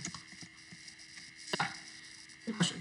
Okay, so if you have this crappily drawn hand, this is the right-hand rule, right? If you have a current that's going through a wire, that was great drawing. Wow. If you have some current I that's going through a wire, what that essentially tells you is that this direction of your current. Okay, I will slow down. I'm sorry. Yeah, please tell me if I'm going too fast. I'm both nervous and I usually talk really fast, so I'm actively trying to slow down, but please tell me if I'm still not going slow enough, because I feel like I'm going too slow, which is why I speed up, which is just a horrible feedback loop. Anyway, so the thumb is going to point. This is the left hand. Shit. That's not salvageable. I'm sorry. This is what a right hand looks like. That was worse. So my thumb is going to point in the direction of my current, or my velocity, right? Okay. And my fingers are going to be curling in the direction of my B field. So if I have, and this is induced, by the way, we're talking about induced currents here.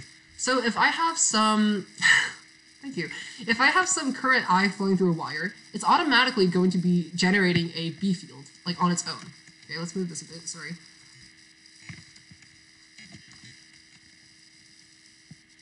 Whatever, here's. It's going to be inducing some B field that is curling in this way. So basically, it's what? Is this counterclockwise? This is counterclockwise, yeah. So, and of course right now we're talking about positive current, so do keep in mind we're talking about the flow of positive charges. It's going to be talking about the direction of the B field. And this B field is a circle, right? It's not a, sometimes in problems they'll give you B fields that are like nice uniform lines. That is not what happens when you have the B field generated by a wire. The B field generated by a wire is circular, and it loops around back on itself, which is a bit odd, but don't try to think about it too much. It's kind of beyond my B. Anyway, and keep in mind that this works both ways. In here, this scenario, we started with that current. We started with the current, which then created that spinning B field. But you can also have a scenario where you have a stationary wire, okay? And then there's no current through the wire, and you have if you apply a B field to it, it will generate a current. So if you have, let's say, like, if you apply like a B field to it, it will actually generate a current that is flowing in that direction. Oh my god, okay. Give me a second, I'll turn off Discord notifications. Jesus Christ. I turn it off because I turn it on because I want to be able to see the notifications in the physics channel, but I don't think that... Wait, where do I go? Oh, right. Sorry. Okay, so...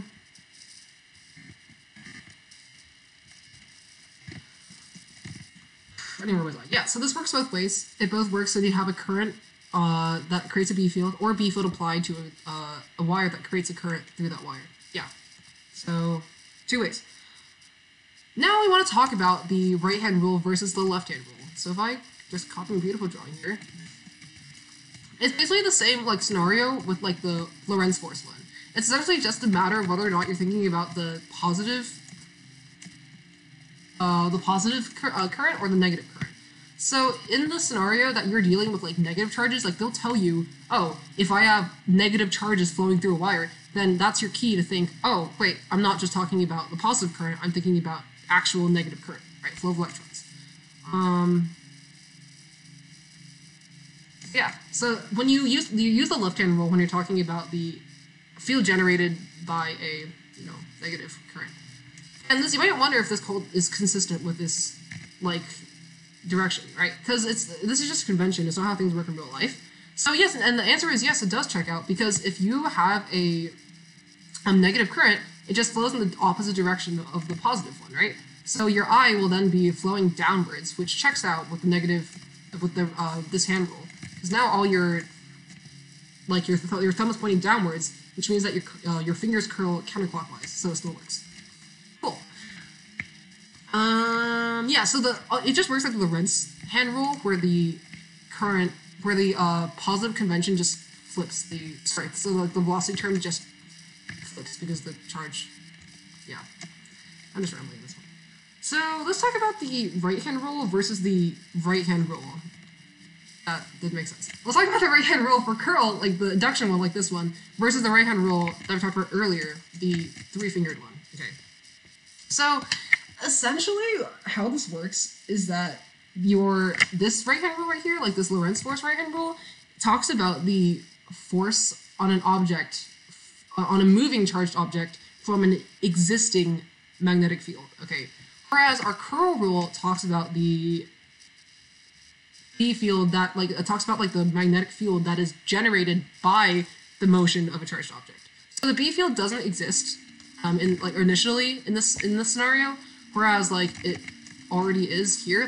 Like the B field in this scenario is external. It's like applied. It's not like something that's generated from the movement of the charge itself. Of course, this isn't like the only thing that you're using this hand rule for. And later with EM induction, you're gonna have to talk about this too, right? So yeah. But hopefully that clears it up, right? Yeah. But the thing is, these hand rules aren't completely separate. You can't actually apply them together. So if I have a scenario that looks a bit like... I need to stop running out of room. If I have a scenario that looks a bit like this, I have like a wire with like a current I running through it, and I have some like positive charge that is moving to the left. Well, and I want to find the force on this charge, okay? Well, let's talk about the... If you want to find the force on the charge, you want to talk about the magnetic field on the charge, right? That's present there. Well, you need to look at the curl right hand rule, the one we just talked about, and apply that to the wire. So if my wire is positive current, which is until it specifies otherwise, your current is moving to the right, which means that your magnetic field is curling like counterclockwise, right? Meaning that it's looking a bit something like this.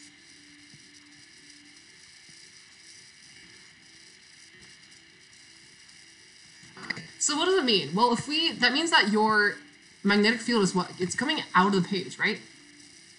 Which means that if your magnetic field is coming out of the page in this scenario, that means that you have a set that looks kind of like your velocity is this way, and your B field is coming out of the page like this.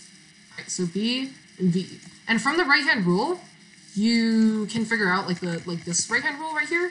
You can figure out that the charge should be actually velocity B field. It should be upwards, right? So you can apply that yourself. I can't show my hand on stream, but you should be able to see that with your own application of that. So your force will be upwards from that, and you use both right-hand rules here to figure it out. Hopefully that clears it up. Okay, cool. Let's talk about electromagnetic induction. Oh man, wild. One of the coolest topics ever. So if we talk about electromagnetic induction, that involves this concept called magnetic flux. Okay, magnetic flux is really best thought about as analogous to kind of the flow of water. Okay, so if I have like some random loop of wire, and we have like some area A, I'm going to find B as A, like the cross-sectional area to be A. Okay. Let's say we also have like a pipe set up that looks kind of similar. We have some pipe that is, which takes circular, you know, this water. And we'll also have a cross-sectional area of A. And of course there's water flowing out of it, which is why I left it kind of half closed. Whoa, water. Please, I draw water, guys. So it has water flowing out of it, okay? So essentially, the equation for magnetic flux, which is, by the way, represented by the Greek letter phi, phi, whatever, is going to be equal to BA cosine theta. Correct me if I'm wrong. I'm doing this off the top of my head. So it's BA cosine theta. Okay. So it depends on two things. First of all, the B field is like the B term just like is like the strength of the B field. So that's essentially like how fast your water is going. Like what's the strength of your water flow, right? If your water is really like slow flowing and really weak, right, you're not going to have a lot of like your total like water flow is not going to be like very big, right? By the way, I'm kind of comparing water flow to magnetic flux. So so like B is like the strength of your magnetic field, which is like the strength of your current of water. Okay, and the A, of course, is just the cross-sectional area. The bigger the area of your pipe, the more water can flow through, right? The stronger the flow of the water. But the smaller the pipe, right, the smaller the area of the pipe, the less the water can flow. So essentially, that's kind of how it works here too, right? The stronger your B field, the greater the flux, and the bigger the area, the greater the flux as well. What about the cosine theta term? Okay, that's a good one. Well, if you think about like a playing card, if I have a playing card that's, oh yeah, sorry, if you can actually hear my brother, he's playing piano. Oh, that's fine. So if you have some like card, let's say some playing card. Let me search on the image of this actually.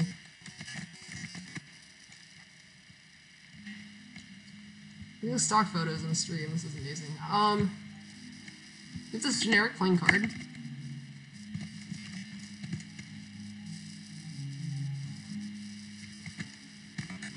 Okay, let's say we define it to have some cross-sectional area that is A, right? When it's just like fully upright, like this. Let's say we define a cross-sectional area to be A. So like this. This is A. Okay. I can't draw rectangles, I'm really sorry. So this is A. What happens if we kind of tilt that? Like if we keep looking at it head on, but we kind of like tilt the card towards us. Well, that kind of essentially does this, right? Now you can really only see, like, you're kind of like looking at the card when it's tilted. And so now your area, your effective area is really just going to be A, right? The area that you are seeing, like looking at it head on, if it's tilted, is now going to be a smaller A, right? Let's not like A2, so it's not really mathematically unequivalent. So if we call it A2, yeah, so the area shrinks, right? The more you tilt it. And that's because like your field, your vision is going straight forward, but the card is tilting respective to your vision, direction of vision. So this is the same thing with this magnetic flux sort of thing. If you have the magnetic field, which is like your direction of vision, your magnetic field is pointing in some like direction like this. I'm gonna stabilize it. This is horrible. Right. And I have a loop of wire, which will say is like looks something like this. Right. If it is fully upright, then the area is like this guy. Right. The area is like completely like is the maximum amount of area you'll ever be able to see. Right. But if we tilt this wire, it'll end up with less flux. Why? Because now the area that the magnetic field sees, in quotes, is now going to be like less, right, compared to what we had before. Because now the area is something like this, and you're going to be having less area. And so that the angle right there should be. Wait, is this the thing? What? Oops. Should this be theta? Let me think about this. This cosine of 90 is 0. Oh, sorry. I think this should be the angle. This might be the angle. Yeah. So, because essentially, as your the more and more you tilt it, right, eventually you approach 0, because then, like, right, when the playing card is completely face down, then you can't see any of it at all, right? The area is 0. So that's the same thing here. If you define this thing to be your angle theta, then the greater and greater this coil of wire tilts down, the less and less of that area the magnetic field sees, and so the less flux there will be until it's like completely flat like that, right? So yeah. Which is when cosine is which is when your angle is 90, and so cosine theta, the cosine of 1 is 0, so your flux will be 0. Yeah. Hopefully that covers magnetic flux in enough detail. Okay, so let's talk about Lenz's law. Okay, Lenz's law essentially says if I have some coil of wire and I have like some magnetic flux through here. Okay, let's say this guy has some magnetic flux phi. Okay, phi. What I'll just call it phi. I'm probably pronouncing this wrong. I don't care. Let's say this has some magnetic flux phi at the beginning. Okay, and actually it's actually 0, right? Because if there's no magnetic field through that, then there's your phi is going to be 0, right? Because that means that your b is 0, meaning that the entire term goes to 0.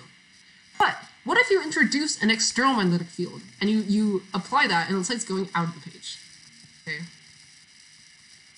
So if we apply this external magnetic field, which is out of the page like this, and of course it's uniform, we don't really want to talk about non-uniform fields. So the moment you introduce this, the flux is changing, okay, and that is where Lenz's law comes in. Essentially, Lenz's law says that if your flux changes, the current, like the coil of whatever is like enclosing like this area, is going to want to counteract that as, like immediately. It's going to want to like counteract that field so it can kind of go back to it wants to like remain at this phi equals 0. So it's going to want to counteract the magnetic flux by making a magnetic field of its own to kind of counter that. And so if this guy, the applied magnetic field that we just made, is going into the page, then the opposing magnetic field has got to be out of the page, right? Because they want to oppose it. So essentially the wire is going to want to have some current flowing through it that creates a magnetic field that wants to be out of the page, so you can oppose this guy that's going into the page. So now you want to think about what direction does the current go in if you want to produce a magnetic field that's going out of the page. Well, if you're thinking about positive current, right, we're using the right-hand rule, which means the curl rule, which means it has to be going to, like, current has to be moving counterclockwise. I know how clocks work. The current has to be moving counterclockwise, okay, right? Because if it wants to induce if it wants to have a magnetic field that's going out of the page, right, it needs to have a current that's going to the counterclockwise, right? This is called induction. Induction just means you're kind of making it produce, you're making a current happen. You're inducing a current by introducing this external magnetic field, this B right here, because it changes the magnetic flux. And that's kind of the whole idea of Lenz's law, is that whenever you change the flux, you will induce a current, okay? And the right-hand rule, right, the curl one, is going to tell you what direction it's in, and in this case, it's out of the page. So yeah, this will create a current. If you might be wondering, like, wait a minute, if I have a current, doesn't it mean, like, I have my own magnetic flux? Like, doesn't that mean that, like, let's say originally, after this again. It's actually a pretty cool concept. If you have your own current, does that mean that you have, like, your own magnetic field? Well, actually, it does, okay? If your current is this way, then it's going to have its own intrinsic magnetic field attached to it. It's going to, of course, be going out of the page, like we talked about. Okay, but you might be wondering, is this a problem? No, not really, because all the equations that you have to deal with in IB kind of already account for this. This is kind of how an inductor works, which is not an IB, which is why you don't have to worry about it. So don't worry about this. It doesn't really have an impact. It is kind of how solenoids have a voltage, which we'll go into in a second. But yeah, so don't worry about this. But this is a pretty cool concept to think about. Solenoids. Yeah, actually, that's the next topic. Great segue to that. So solenoids, if you don't know already, is just like some loop of wire, like some dumb spring or crap, right? Actually, you can use a slinky as a solenoid. It's pretty cool. So solenoid essentially is some like really like coiled wire. Actually, let me just search for a picture.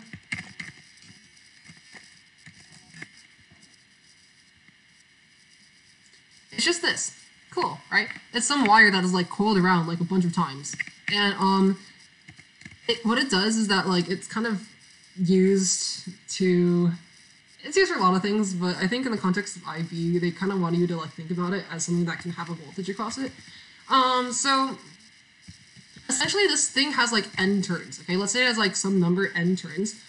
And so, okay, actually I don't remember the equation for this. I don't want to get it wrong, so let me just search it up.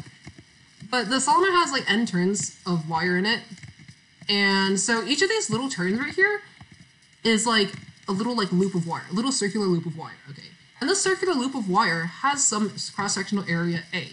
And so essentially now you know that each of these little loops has some cross-sectional area A. Of course, it's not like a perfect circle, but you can approximate to a circle. It also has some field B going into it. Okay, let's talk about why that field exists. Well, if you put a current through the solenoid, right? Let's say like some current like this. That means that you are, let's think about it from the perspective of one coil. If you have a current that's going through like this, right? That means that there's now an induced magnetic field by the right-hand rule, right? And what direction is that magnetic field in? Well, if you think about it, right, if it's going to the right, like it is here, if it's going clockwise, then the magnetic field should be into the page, right? And we'll, okay, well, let's make this clear what direction this is in.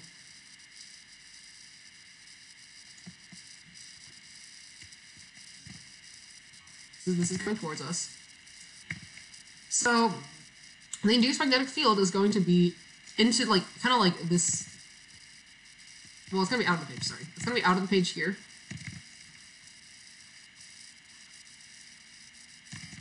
Okay. Oh, on the other side though, on the outside of the solenoid, it's going to be going out of the page, right? Yeah, wait, hold on. It's going to be going out of the page here. Yeah, it should be going out of the page on the outside of the solenoid. Right. So what does this mean? Well, this is kind of like our thing, but like rotated, right? So if this guy is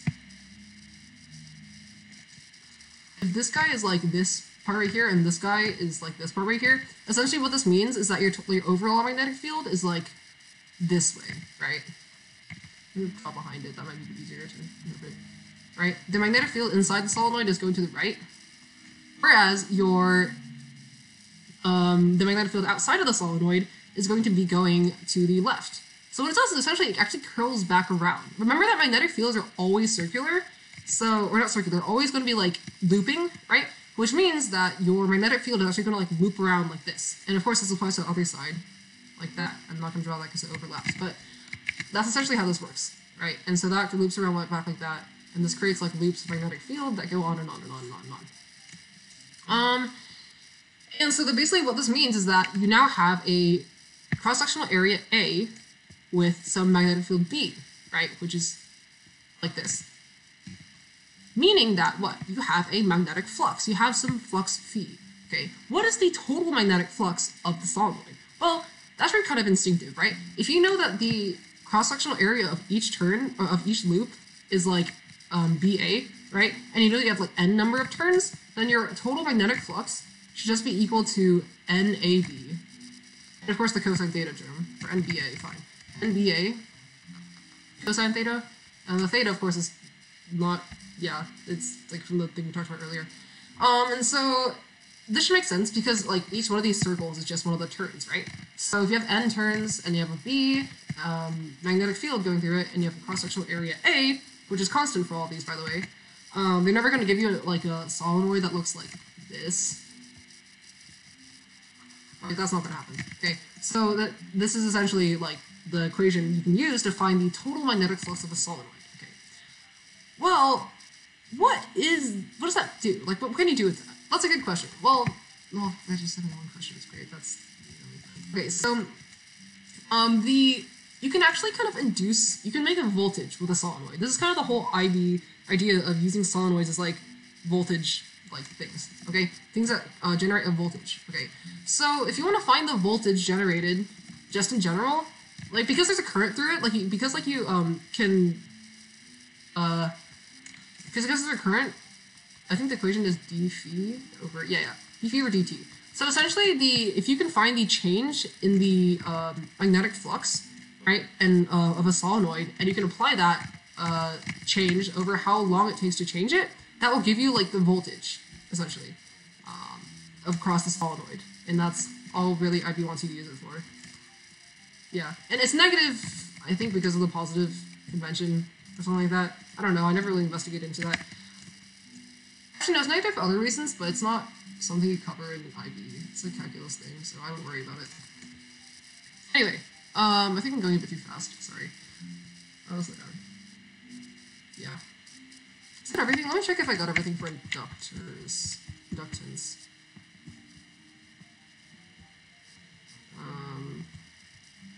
Where's this again? I didn't know, no idea.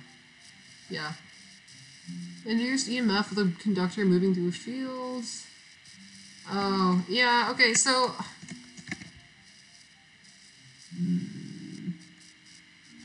Yeah. It's kind of a similar principle, I think.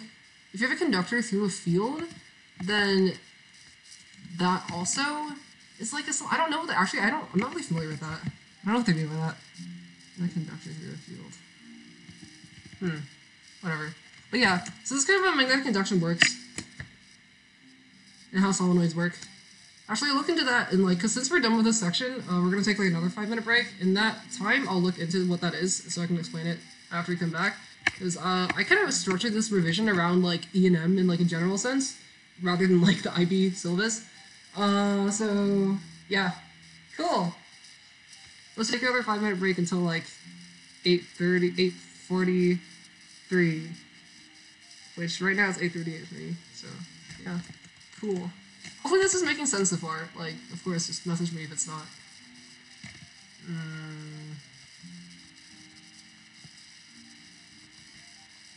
43? We're doing this, right? Okay, yeah. Cool. Alright. We'll take a 5-minute break, and I'll look into what the heck that equation is, because I don't remember actually working with it.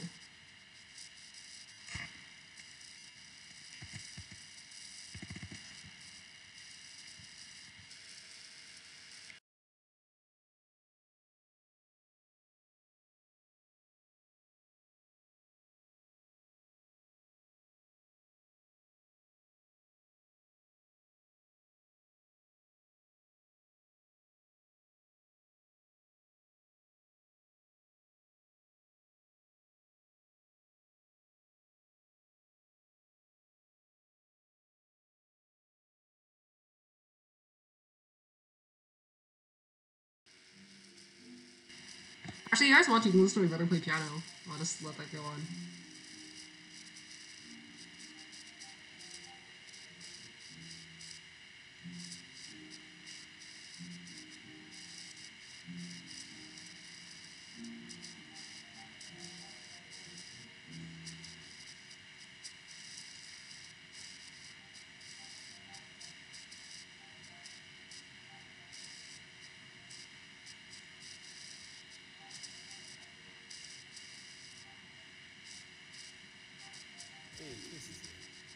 Oh, is he? Hi, Casey. Are you here to watch me be a disappointment? Oh, What's people up? are muted in here. Yeah, because I'm... Oh, wait. Oh, you can't hear me through voice chat. Hey. Yeah, I muted myself. Sup? Oh, generator. Okay, I'm not covering generators. I don't know if I should. I don't... Okay, first of all, I'm not confident in my ability to cover generators because I never covered that in class. So I had to, like, self-learn that, and I don't know if I've forgotten it already.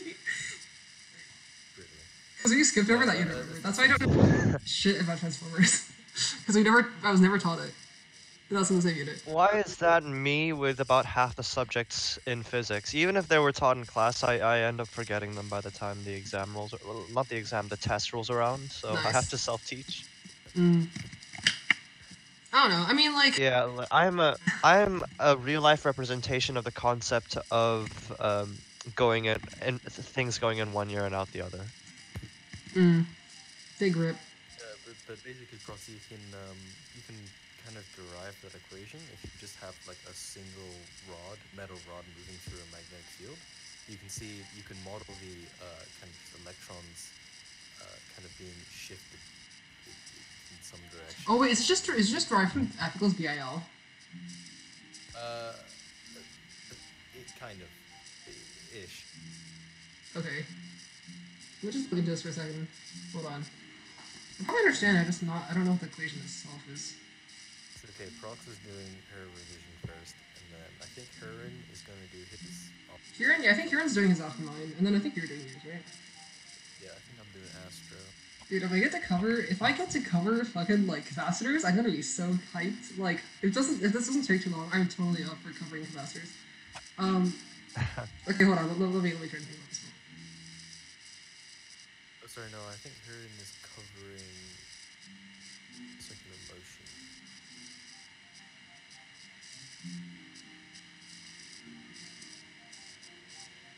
Yeah, then I've got mechanics, wave phenomena, Astro. Oh, no, this equation is actually so easy. What the heck? Oh yeah, this one. Yeah. Right. Oh yeah, no, I totally get that. By the way, is air resistance part of mechanics? I've heard. No, dude. Air resistance, get out. Get out. Okay, hold on. I think I'm out of time. Me and Link can do it to wrap this up.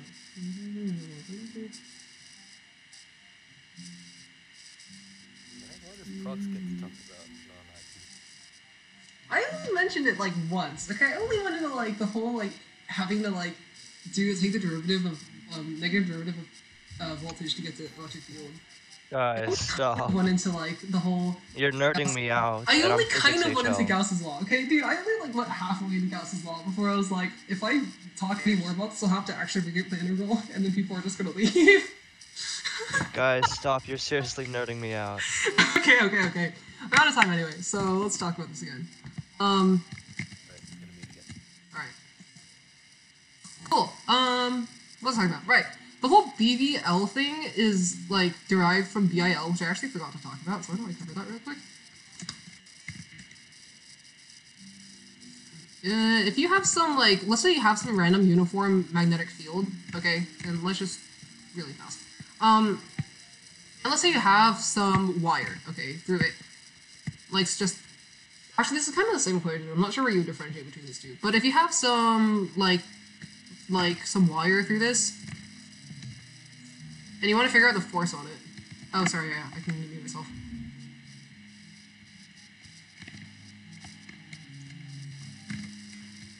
We have some wire here. Essentially there is going to be a force, I believe, and it's like, wait, hold on, let me write this down for a second. Oof.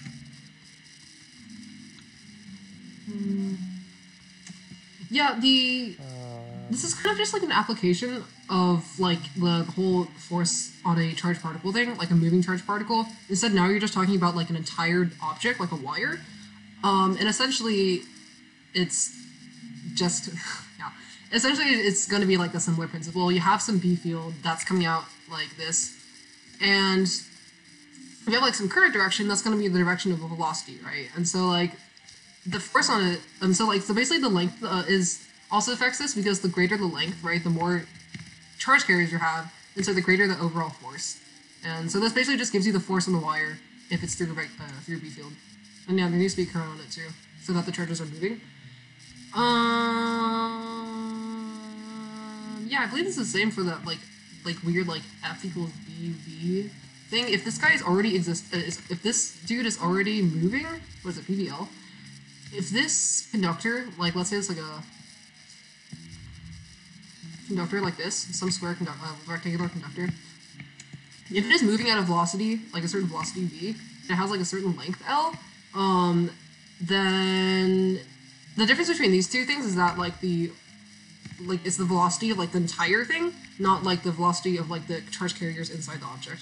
And so basically you're just gonna like be able to apply this again to find the force on it, because you just apply the whole like Lorentz force, like Q equals F equals QV cross B. Anyway, it's kind of like a similar concept, I believe. So yeah. You guys ready for circuits? I'm so hyped for circuits. Like circuits are so cool. Anyway, I'm nerding out so hard. Circuits. Let's talk about circuits. Okay, so the first thing you want to talk about is, let's be clear here, we're talking about DC circuits, not AC, because I'm not going into transformers and all that, because I never learned it, and I didn't really feel like learning an entire unit in an hour, or day, whatever. So essentially DC circuits means that you have direct current, right? DC is direct current. Which means that your current is in like a constant direction, right, through a wire. It's not like alternating directions like it is an alternating current. Okay, so the first thing you want to talk about is the concept of like current and voltage and resistance. And you can connect all three of those things through something called Ohm's law. Okay, Ohm's law is this cool, kind of boring actually, it's pretty simple. It's just V equals IR. You should be kind of familiar with this at least. Alright, V is voltage, I is current, resistance, R is resistance, yeah, whatever. Okay, so essentially this is what you kind of use to find the, like, you know, the voltage drop, right, across something, or like across like something like a resistor, right? So you can like use this when you have like two of them solves, but you don't have like the third one. Pretty simple. Not sure I'm still talking about this. So, oh yeah, by the way, you should know that there are things that don't follow this, and they're called non-ohmic. So there are certain resistors, I think Ivy covers, like thermistors or something like that, and also something called a light dependent resistor. So and like those things don't follow Ohm's law because they're like their resistance is not like constant and stuff, and it's weird. Yeah, but stuff like resistors cover is like normal resistors are totally great to go for Ohm's law. So those are ohmic. Yay. Let's talk about resistance more. Specifically, let's talk about resistance in series and parallel. So I think I'm taking it too much space here, so if I can like zoom in while doing this. So if you need to, well, first of all, just for a quick refresher, series, it just means that you have stuff that is like directly connected to each other, like in the same line of the wire, okay? And parallel means that you are in different paths. So if you have like a resistor like this, and like a different resistor that's like this, you're in parallel. And it kind of makes sense, they are literally parallel, right?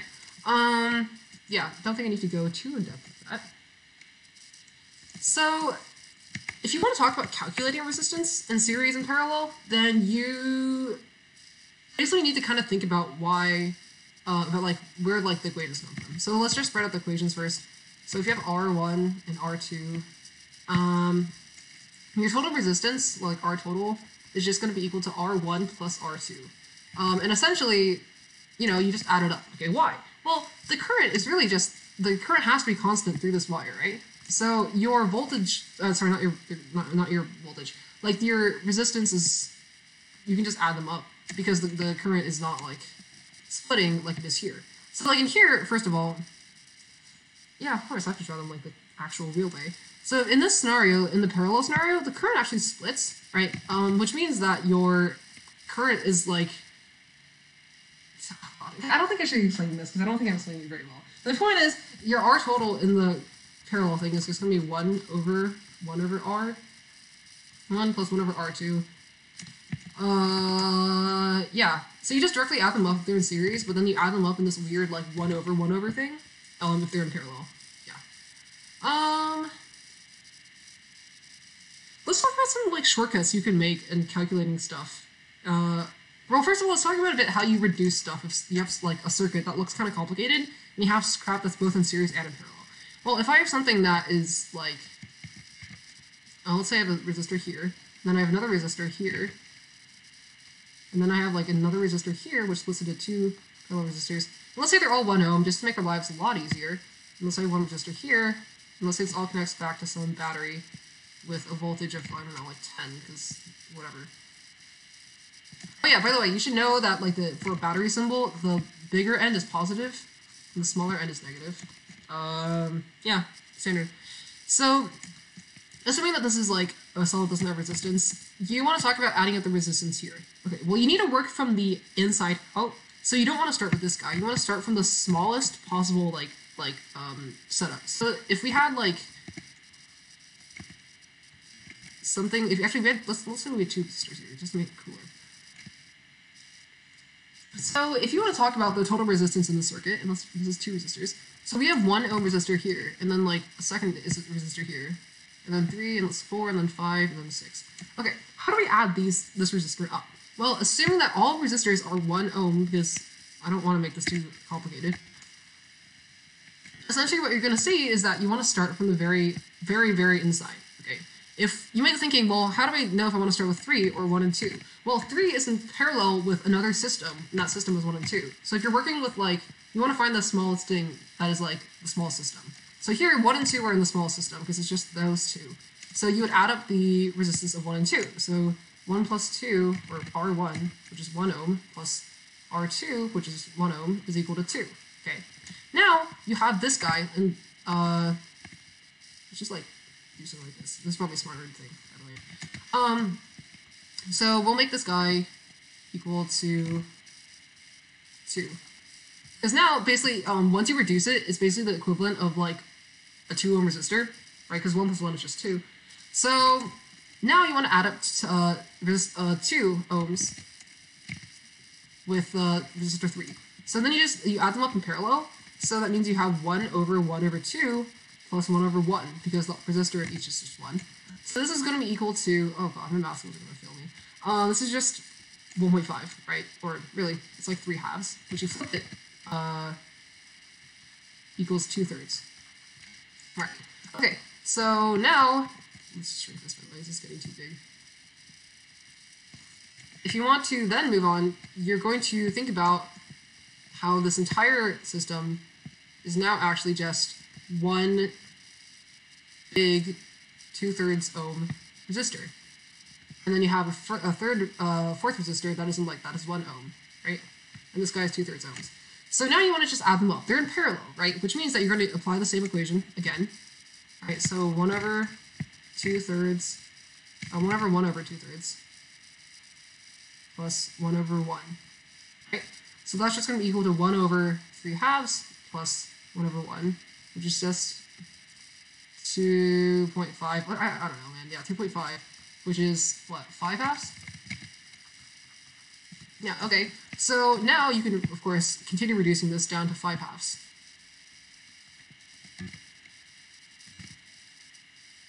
Did I do 4? Yeah, okay, yeah. So this is 5 halves. Okay. So if we know that this is now a series thing, right? Because this 5 halves resistor, ohm resistor, is in this other resistor, which is 1 ohm, right? So now if we combine these 2 resistors, we end up with, just in series, which makes our life so much easier, you end up with 5 halves ohms plus 1 ohm, which ends up just being, 7 ohm, or 7 halves ohms, right? So now we can reduce this further down into 1 resistor that is just 7 halves ohms. So this is 7 halves ohms. This guy is 6 ohms. Or sorry, not 6 ohms. So this guy is 1 ohm, right? Which means that since these two are both also in series, you can just combine them with the series formula one last time. Meaning that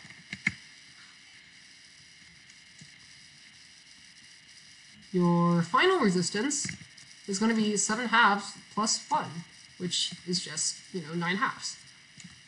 Right? Okay, so now you know that your entire, original crazy crap, of resistors is really just one simple circuit with one resistor that has a resistance of 9 halves ohms. And now, basically, what you can do with this is that if they tell you the current or they tell you the voltage in the battery, let's say they told you the voltage in the battery is 10 volts. Okay, what can you do with that?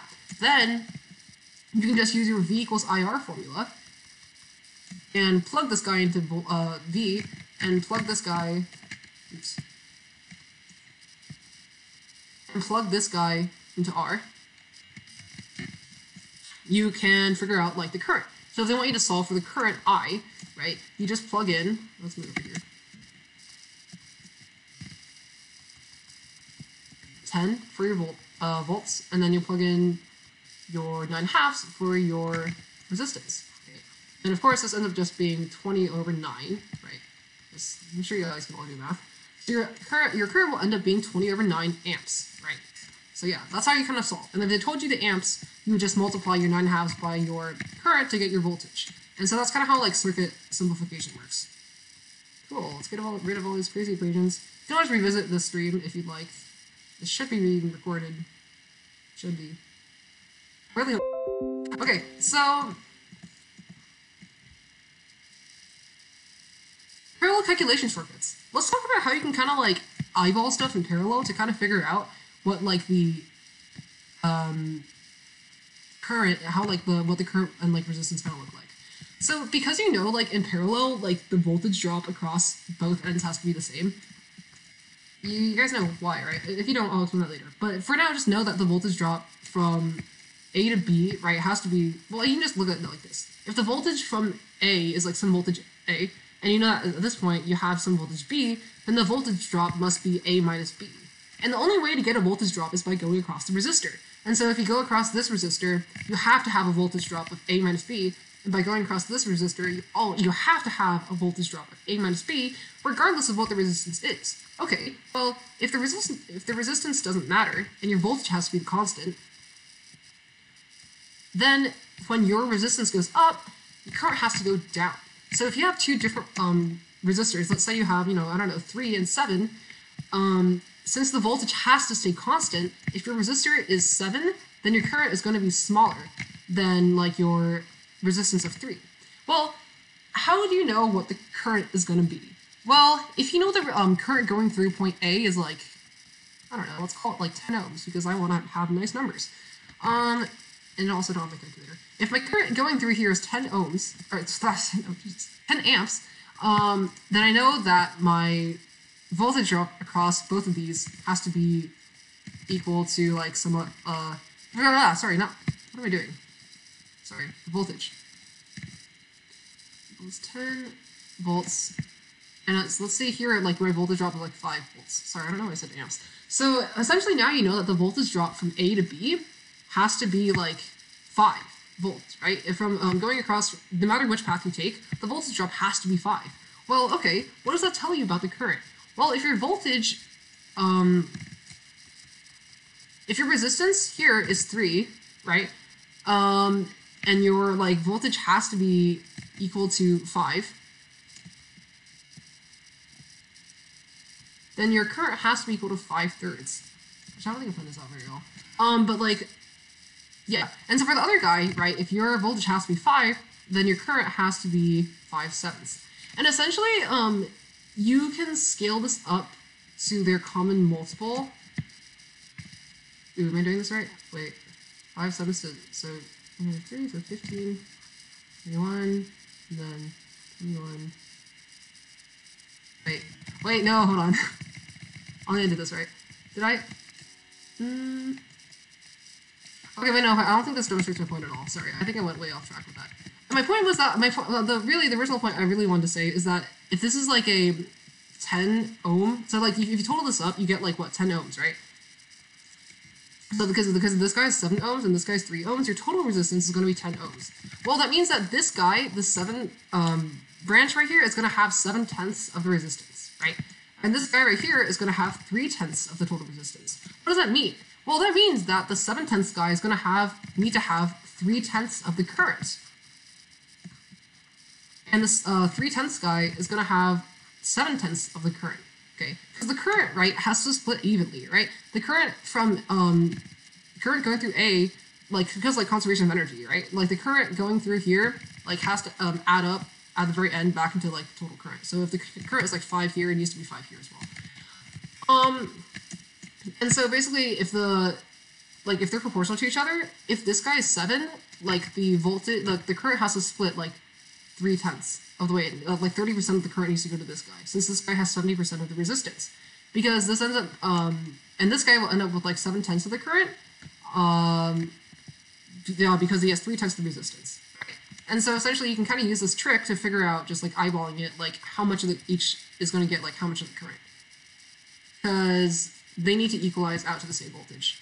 So, yeah. So like, it's either this, or it's this. But yeah, this is what I was going for. Sorry, I don't know what I was doing earlier. But this is what I was going for. If you just connect back to that. So yeah, hopefully that makes sense. So, proportional reasoning, I guess. So yeah, know how to do that. Shortcut. What's the other thing I wanted to cover? Kirchhoff's laws. Okay, let's talk about that. If I have a circuit, and I have some resistors, they're just chilling. That was not a good resistor. And let's say I want to talk about the voltage, like, and like the current, and like in the circuit. Okay. Well, if I have 2 resistors, okay,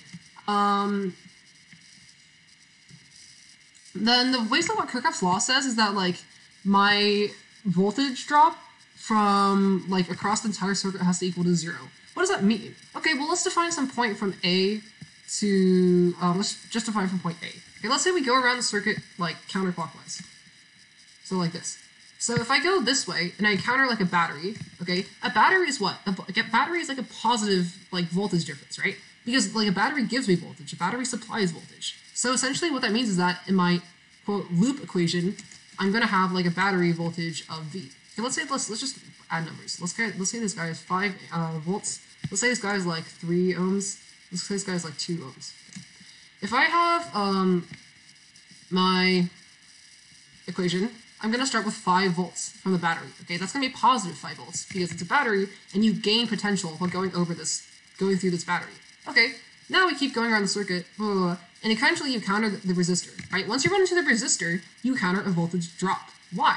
Well, I mean, resistors are a voltage drop, right? Like they require, like they don't supply energy, right? They use up potential. They don't like cause a gain of potential, right? So if I encounter a resistor, then I'm going to have a voltage drop of that resistor. Well, okay, be careful. This value is not 3. Why? Well, Ohm's law is V equals IR, right? So if we know that like our resistance is 3 and we want to find the voltage drop, you need to plug this into Ohm's law and not just have the number 3 there. So if we put in like our voltage drop for this, our voltage drop is just going to be 3 times the current going through the circuit, okay? And so let's say, so we have 5, a positive 5 from a battery, minus the potential difference across the resistor, which is 3I, minus the potential difference from our second resistor, which is 2I, right? And I hope that makes sense because we just talked about the voltage drop, right? So the same thing applies to this guy. And so basically this is our entire battery, right? Once we pass this second resistor right here, we end up back at point A. So basically Kirchhoff's law says that this has to be equal to 0, and that is called the loop rule. The loop rule essentially says that when you go around like and you get back to the same point, like the total voltage across like an entire circuit has to always equal 0.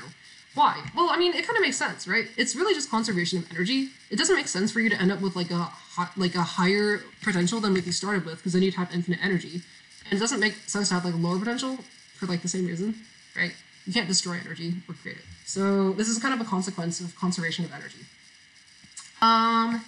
And like using this, typically like in like easier problems, they'll let you like solve for like the current. if you have, you know, we can just do it now. If you know like negative 3i minus 2i is negative 5i, and your voltage is 5, and move that over here, then the I will just be equal to 1. And so you know the current running through the circuit is going to be equal to 1 amps. Cool. What about the junction rule? The junction rule is slightly easier.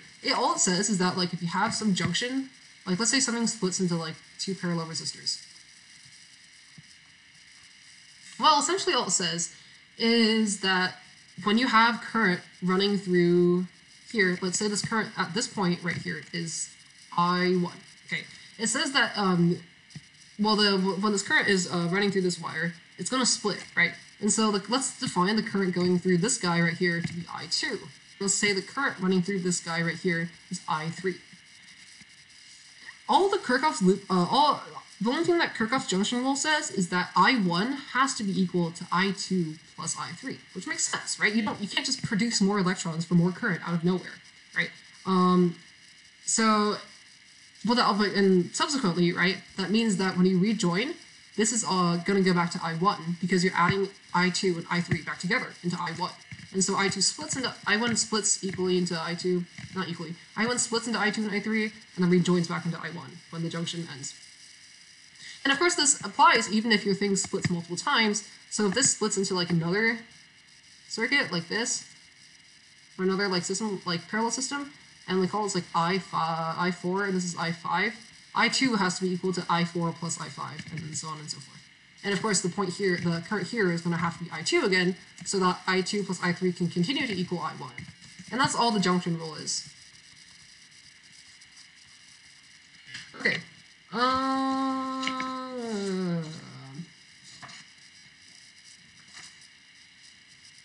Let's talk about power loss through set of resistors. So if we're going to talk about power loss, you need to know like kind of like what the equation for that is. So the power dissipated, first of all, let's talk about why this happens. When you like run something like current through something, it will encounter resistance, and that resistance will be will be causing like thermal. Well, it will cause heat energy to be given off, right? That's kind of why like when you run stuff for a long time, it becomes hot, is because it's running into all that like resistance, and over time that builds up, and so essentially it will start heating up, which is why you have power loss, happening. Yeah. Okay. So multiple batteries. I actually considered doing multiple battery problems for this, except I'm not like super familiar with that, but I can kind of go over it after I cover power loss. Okay, so if I have like P equals IV, my P is my power, okay, and like my I is my current, and my V is my voltage, okay. Well, this kind of looks similar to Ohm's law, right? V equals IR. So if you can substitute stuff into here, if you substitute IR for V, you can end up with different equations, like you end up with I squared R, or like V squared over R. Okay, so basically IV will usually like give you like 2 or like the 3, and you'll be able to find the power loss from like rearranging this equation. I think all 3 of these terms are in your data booklet anyway, but good to know where it comes from.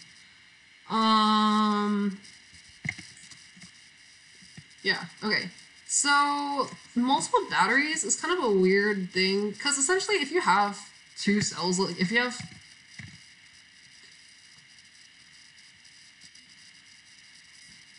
well, first of all, let's talk about multiple batteries in series. Okay, if you have multiple batteries in series, that's no problem, because basically you can just add up this like the voltages of the cells. So if I have 5 volts here and I have 10 volts here, it's just going to be equal to 15 volts, right? This is just going to add up to like the equivalent of just being like a 15-volt battery. So this is the same thing, right? They're, yeah, identical. If you have batteries in parallel, that kind of goes into the hard part of double battery problems. So the way you kind of approach them, I'm not going to actually do a calculation because I was trying to do it earlier and I kept screwing up, so I'm not confident in my ability to do those well enough to actually talk about them. But yeah, so essentially if you set up something like looks like this,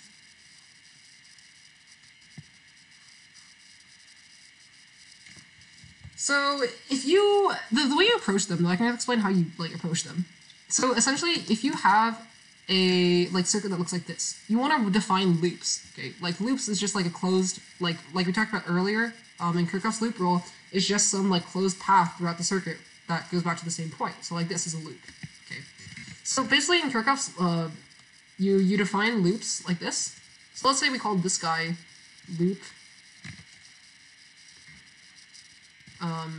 loop A, okay? And let's say we call this guy loop B.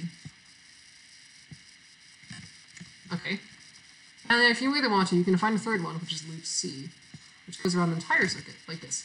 What's the point of this? Well, you can essentially set up Kirchhoff's law equations for that. But first, one thing first, is that you first actually wanted to find a current direction that's going through the circuit. It doesn't matter if you're wrong or right. It's that, like, the way you calculate it ends up, like, telling you the actual direction anyway. But you just arbitrarily define something in the beginning, right, to say that let's just like randomly say that our current is going this way, okay? And let's say, oh, let's pretend it like divides here, and like keeps going like that. Okay, cool. So we defined 3 currents here. Why are there 3 currents? Well, since you have a junction, right? Then you have like 1 current here and then 2 separate currents here. So in total, you have 3 currents, different currents going through the circuit. Okay. So let's call this first guy I1. Let's call this guy right here I1. And let's call this guy right here I2, and we'll call this dude that's running through the middle junction I3. Okay, so middle branch, whatever. Now if you, oh god, that's horrible. Sorry. Now if you want to think about this, you essentially can set up equations that follow Kirchhoff's laws. So let's talk about loop A. Let's set up an equation for loop A, okay? So if you have like some voltage, let's just attach numbers to these. Let's say this guy is 5. This is 2. Let's say this voltage is 4. 2 ohms, 5 ohms, 3 ohms, something like that. Okay, so if you want to talk about the Kirchhoff's like loop rule equation for loop A, it's just going to be like going like, since we defined the current direction to be going like this way, like counterclockwise. When you go across from a negative to positive of a battery, that's a gain of potential, right? So you have a positive 5. Oh, sorry, let's call this loop A. You start with like positive 5, okay? And then you subtract the voltage difference, right, of this 2 ohm resistor, which we talked about earlier. And we're going to be multiplying that again by our current, because V equals IR.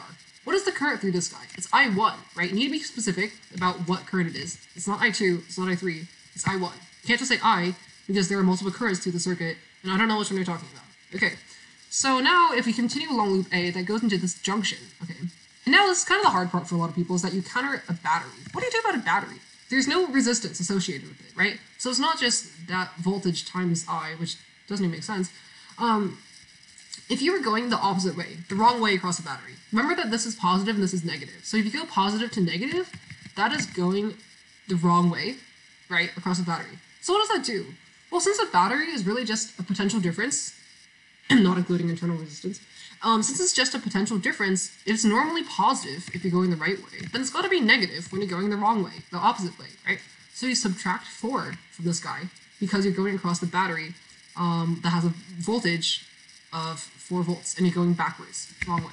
Okay, and once you get back here, you got blah, blah, blah, blah, you get back to your original point. So this concludes loop A. And by Kirchhoff's law, we talked about earlier, oh, I erased it, equals 0. Okay, if, oh yeah, FYIB asks, what happens if you get a negative value for I? If you do all these calculations that I'm not about to not do, that just means you defined your current to be the wrong way. So if we take this off for a second, if I define my current direction, like I1, to be going like this way to the right, but in like reality it was actually going this way to the left, then the I1 that you calculate with your loop equations will end up being negative, and all it tells you is that like the one that you defined is like the wrong way, and it's really going this way. Let's clear up.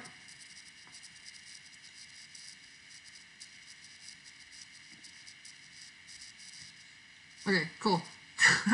Alright, so if you have loop... Yeah, okay, cool. Loop B. Oops, let's read this back.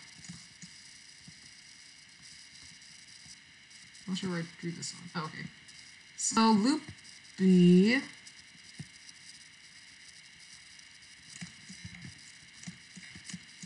So let's start like this. It's usually, I typically like to start with the battery just because it's easier to think about. So again, we're going this way across the battery, okay? Except you always, this is kind of the confusing part, I think, for double battery, is that you need to think about the voltage. So remember how we defined this like current guy to be going against this battery, which meant that it was like a negative drop, at least for a loop A equation? Well, if you go the opposite way, and like you go like, and you define in the loop B to be going like the opposite way of the current, then that means everything is like gonna have a sign, like a flipped sign. So if let's say instead we had like a resistor here instead of a battery, instead of being like a gain, it would be instead of being a drop, it would be a gain. So in this case, since our battery is normally oh man, how do I say this? Since our battery is normally a drop here, because of that like weird current direction, it's actually going to be a gain if you're going backwards, like this way. I think. Don't correct me if I'm doing this wrong. I feel like I'm doing this wrong. Wait, no. Okay, no, wait, hold on. No, the only thing that matters is the current direction that you define. Sorry, oh my god, I'm so sorry I screwed this up. So the only thing that matters here is that the I that you define determines whether or not it's a drop or a gain. What you draw in these loops doesn't matter. These don't determine the direction of the current. So the direction of B, of the direction of the B loop is not the direction of the current. Direction of A is not the direction of the current, okay? They might match up, but that's not always the case. What really totally matters is the direction that you define the currents to be in. So in this case, if you define your I3 to be in the direction of your, like this direction, then the drop across the voltage across the full 4-volt battery is going to be negative, regardless of whatever direction you define your B to be in, okay? So in this case, it's still going to be negative 4, because your I3 is going across the battery in the wrong direction, okay? So we continue going around the B loop, you're going to run into the 5 ohm resistor, which means you're going to have a potential drop. Well, you might be asking, well, hold on, if the potential, wait, no, hold on, yeah. Well, see, the thing is that the direction of the B loop lines up with the current that's going through this loop anyway, so it doesn't matter. This thing is only something you need to think about when the direction of your loop is the opposite of the direction of the current. Always think about the direction of the current that you define, not the direction of the loop that you defined. Okay. So going across the 5 ohm resistor is going to be a voltage drop because your current is flowing in the direction of that.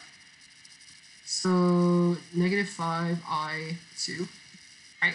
And then if you keep going until this 3 ohm resistor, it's still going to be negative 3I2 because it's still the second current. And so that kind of wraps up loop B, right? Okay. If you want to talk about loop C, let's say like we start from this guy. So going across this battery is a nice direction because it goes a positive potential, right? So you're going to still have 5 as your starting value. Okay. So you're going to be gaining 5 volts going from end to end of the battery because you're going the right direction because you define your I1 to be going in this direction right here. Okay. Now continuing along loop C, didn't find this. You're going to be encountering a 2 ohm resistor, which means you're going to have negative 2I1 because your current is I1. And then going this way, your 5 ohm resistor is going to be minus 5I2 because the current here is now I2 rather than I1. And then minus 3I2. And then it keeps going on, and that's the entirety of loop C. And essentially how you solve this is that you can also, on top of that, you use Kirchhoff's law, loop rule, you use Kirchhoff's junction rule to say that like I1 is equal to I2 plus I3. Since it is, right, your I1 here splits into I2 and I3. So you can define this, and you can like do some summing in to solve for your currents. And that'll basically, like, typically in a double battery problem, they want you to solve for the currents, which is what and that's kind of how you do that.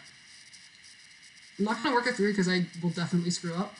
And I haven't done this in a very long time, so I don't trust my ability to do this, sorry. But That's not how you do that. What? Wait, what? I'm scared now, who said that? Okay, whatever. I mean, if you want me to, I can definitely make a separate thing on this later. I'm just not really confident enough, and I would rather not screw up, because I feel like that's worse than not explaining it at all. But yeah, I'll work on this later. Sorry, really sorry. I really wish I understood this better so I could work through this right now, but I don't. So, yeah. So, moving on to voltmeters and ammeters. Okay, if you want to talk about voltmeters and ammeters, you're gonna want to think about what their purpose is. Okay, voltmeters is like written like this, and ammeters is written like this. And essentially, what a voltmeter does is that it measures voltage. Okay, and this guy measures ammeters measure current because current is measured in amps, right? And so you attach these like meters in different ways. Let's think about what it does. So if I have a resistor and I want to measure the voltage through it, I want to be measuring the voltage drop across the resistor, right? So I want to be measuring the voltage from this point to this point, which makes kind of obvious that you should be doing it through parallel, right? So you have a voltmeter in parallel here to measure the voltage drop. It wouldn't be ideal to put it in the like in series with it, because that wouldn't really do anything. You wouldn't be measuring the voltage across the resistor, you'd be measuring the voltage like at that point in the wire, which would be kind of useless. Like, my methodology was correct, I just didn't like work it through. By the way, if you ask in Discord, for us. Like the equation, like whole setting up the equation stuff, like that stuff I know I did right, but the actual solving for the numbers is not something I know how to do correctly. So, yeah. Anyway, so if you want to talk about setting up ammeters, you want to... Okay, sorry, I wasn't with voltmeters, actually. So if you have some voltmeter connected in parallel like this, what is something you want to think about? Well, since V equals IR, if any current at all goes through this branch right here, like this branch of the voltmeter, it's going to change the amount of current that's going through the resistor, right? Which will affect the voltage drop across the resistor. It's going to make it like less than it actually is. So your solution to that is just make the resistance for your voltmeter as high as humanly possible, so that your current will be near zero. And what that does, that makes it so that your the voltage drop that's measured across the resistor is going to be as accurate as possible, because that means that the current is going to be decreasing like by like a very, very, very small amount, so it won't be as affected as much. And so basically you want to have voltmeters ideally with an infinite resistance. Okay, I mean, of course, realistically, this doesn't happen, so, like, voltmeters aren't perfect, but ideally, this is kind of what you want to have.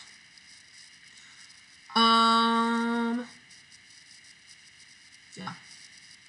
So, and also, if, you know, knowing that voltmeters have, like, ideally an infinite resistance kind of also tells you why it shouldn't be in series, because if it did, then your current, then, like, your circuit wouldn't have any voltage, have any current through it, so, you know, that sucks. So now we want to talk about connecting an ammeter. It's the opposite case. You want to have it in series. Why?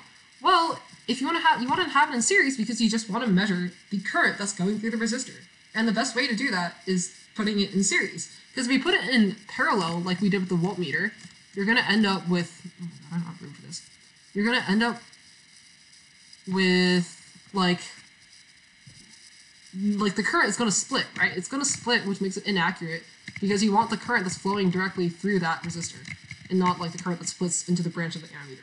So ideally you want to have ammeters in series. And what about the resistance of ammeters? Well, like we said earlier, if you have something in series, and you have like a high resistance, that's going to decrease the current. And so you don't want to affect the current through this resistor right here. So your solution really is just to have your resistance of your ammeter equal to 0, ideally speaking. And of course, I'm ideally speaking because realistically, right, you do have some minor resistance, but you just want to get as low as possible as not to, so you don't affect the current that's running through the wire and thus through the resistor. And that's kind of how ammeters and voltmeters work. Key points: connect the voltmeter in parallel, have a high resistance, have an ammeter in series, low resistance. Yeah.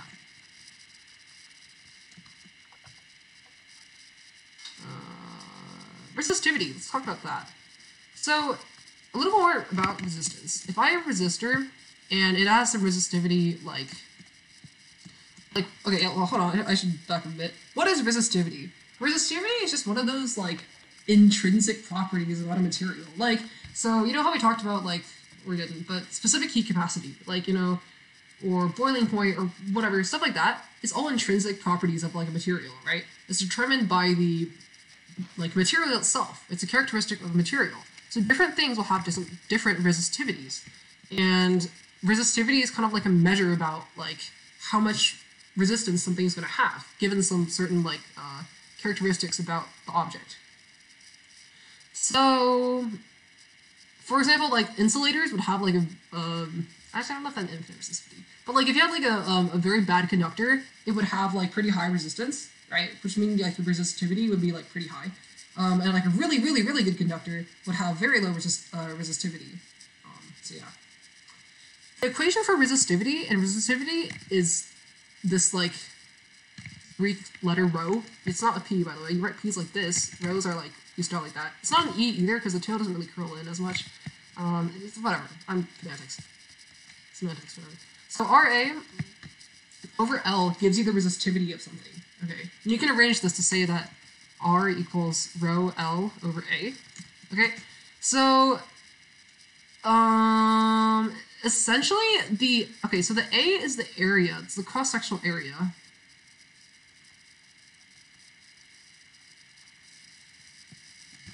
Does it? Wait, no, it doesn't. No, here, check your Greek stuff. It definitely goes this way. So the A is your cross-sectional area, and L is like the length of your resistor. Well, it also has to be conductor, because otherwise your resistance would be infinite, considering it's not a conductor. Yeah, okay, so if you have some resistor, let's erase this and draw it our diagram.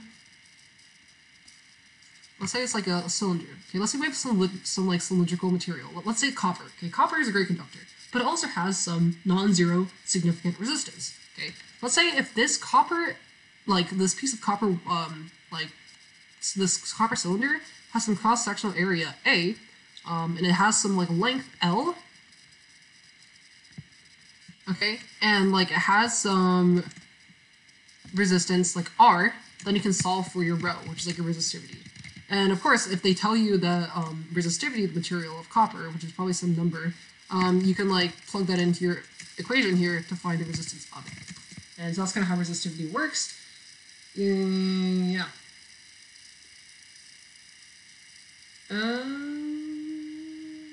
Cool. Let's cover internal resistance, which is a cool topic that I think is kind of underrated. So far, when we talk about batteries, you know, we just like to talk about them as like these magical, like resistance-less voltage generators. That's not how batteries work in real life. In real life, batteries do have some significant non-zero resistance, right? So they actually like, so when you go across, so like if let's say like theoretically our battery has 5 volts, like from going from here to here, it like in real life it could really, when it has like a significant internal resistance, it would probably just be like, I don't know, 4 volts. So basically, the internal resistance is kind of what prevents batteries from being ideal, which is like totally resistanceless. And by the way, nothing has 0 resistance except for superconductors, which is not something you need to worry about. But generally, in general, everything has some like non-negligible resistance. Oh yeah, and in IB, you don't have to worry about like any of the resistance of like the wire material. Like that's not something you need to worry about. The only like non-zero like resistance you need to worry about is the resistance of the battery, the internal resistance of the battery. Yeah. So what exactly is internal resistance? Well, if you know that a battery like has some significant resistance that's inside of it, you can kind of like model it as like a mini resistor that's inside like the battery. And so we're pretending that this battery now, this cell, now is like an ideal battery connected to some like useless resistor that's right next to it. And so if you like draw what a battery looks like in real life, it's like this.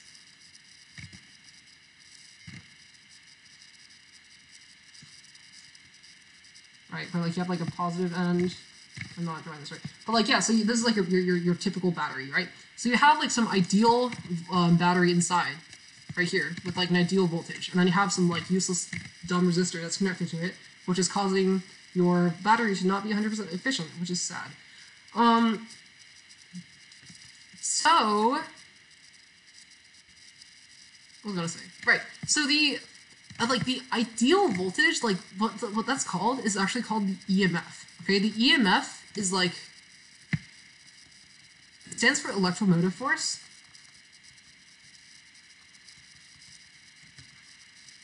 And you can kind of symbolize it with like the Greek letter epsilon. Essentially, that's all it is. It's the ideal voltage of the battery that doesn't account for the internal resistance. Okay. And so the way you can kind of measure this is that, like, if you have some cell set up, like, and usually like they'll draw it like this, like you have some battery and like you'll have an internal resistance inside. It'll be like right next to the battery, and they'll draw like this dotted line around it. Okay. And let's say you have like some external resistance, external resistor here. Okay. Essentially, like if you measure like like, actually, let's bring that problem that I was doing the other day. So, actually, no, what's best to explain this? I actually don't plan to explain this. Let me think about this for a second.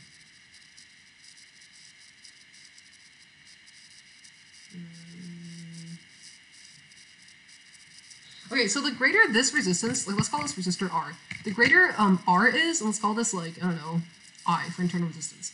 The greater R is, right, because you know like the voltage from this point, the voltage from this point to this point has to be like, you know, the voltage of the battery. You know that like if resistor R is, if the voltage across resistor R is really big, then the voltage drop across like the internal resistance is really small. And likewise, if your external resistor is really small, then the voltage across your internal resistance has to be really big. Well, there's a cavity right below. Who is that? What? Okay. Wait, is that Elvin? So yeah, that's kind of what internal resistance is. And so if you want to calculate it, it's essentially in like series with this R right here. So really, if you want to think about it like this, you can pull this guy out and connect him in series with your like actual external resistor. And yeah, and then you can work with just like an ideal battery of some voltage, and then like have, you know, two resistors like this and deal with that. Yeah.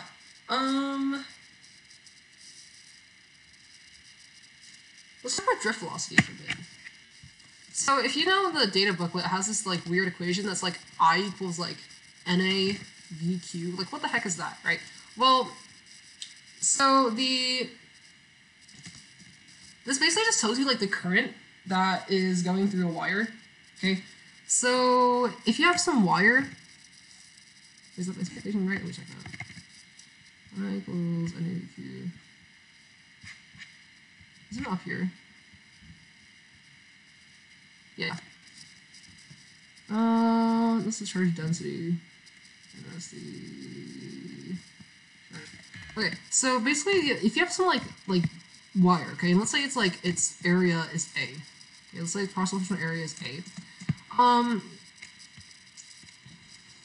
Essentially, it tells you the current in a like wire given like its cross-sectional area and like N, which is like the density you have. So of charge carriers that you have. So a charge carriers, let's say, okay, let's just say like positive charge carriers, okay, just for the sake of it. Let's say we have a bunch of like positive charge carriers floating around in this wire that are moving and creating a current, okay. Well, the N is just like your density of charge carriers. So it's really like charges per area.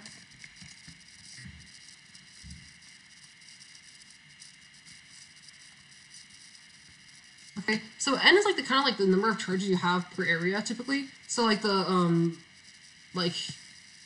if you took out like a cross section of this and like counted the number of charges you had, that would like moving charges you have, that'll like tell you what that density is. And so basically you multiply that by the cross sectional area, which is A, right? And what that basically tells you is that tells you the number of charges you have. Okay, all right. So N times A, number of charges. Yeah. So NA is just number of charges. Yeah, it's the number of charge carriers. Charges, whatever. They say charge carriers, but yeah, it's the same thing. Because I mean, if this is charges per area and this is area, the areas cancel, which leaves you with charges. So that makes sense mathematically as well. Okay. So the wait, is it volume or area? Did I do this wrong? You have to no, it should be fine. Okay, so let me check it just to be sure. Wait, no, hold on. Is it area or is it volume? No, wait, shit, it's volume. Sorry, I didn't think about the units of that. So it's the charges per unit volume, which is why it's density. Yikes. Yeah. No, it's not area. See, if you look at the booklet, it tells you that it's actually the number of charges per unit volume. Okay, so that's wrong. Oof, sorry. So essentially, it's like the density. See, that's why it's the density. So the density times the area actually isn't number of charges. Okay, sorry, I just like screwed up. I didn't prepare this this particular section, so I don't know this off the top of my head. But essentially, the V is like something called the drift velocity. Okay. The drift velocity of something is just like the average speed of the electrons. If you think of a wire, the electrons aren't moving around like, you know, maybe they're not moving around like totally uniformly, like perfectly all the time, right? There's some like usually electrons are kind of like maybe going in this direction and like this direction, and they're not all moving at the same speed. And the drift velocity is just kind of like the average overall speed of the electrons. So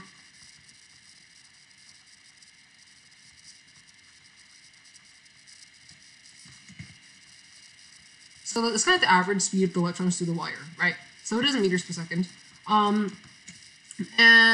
because like the velocities aren't all perfect and they're not all identical, so it's going to be, you know, slightly, you can just average the value to find the drift velocity. Okay, and then of course your Q is just the charge, right? So if you have electrons, that's elementary charge. So if you multiply all these things together, and they'll tell you like for example, they'll tell you the charges per volume, or they'll tell you like the charge, number of charges, and there's like a certain volume, and you can figure that out.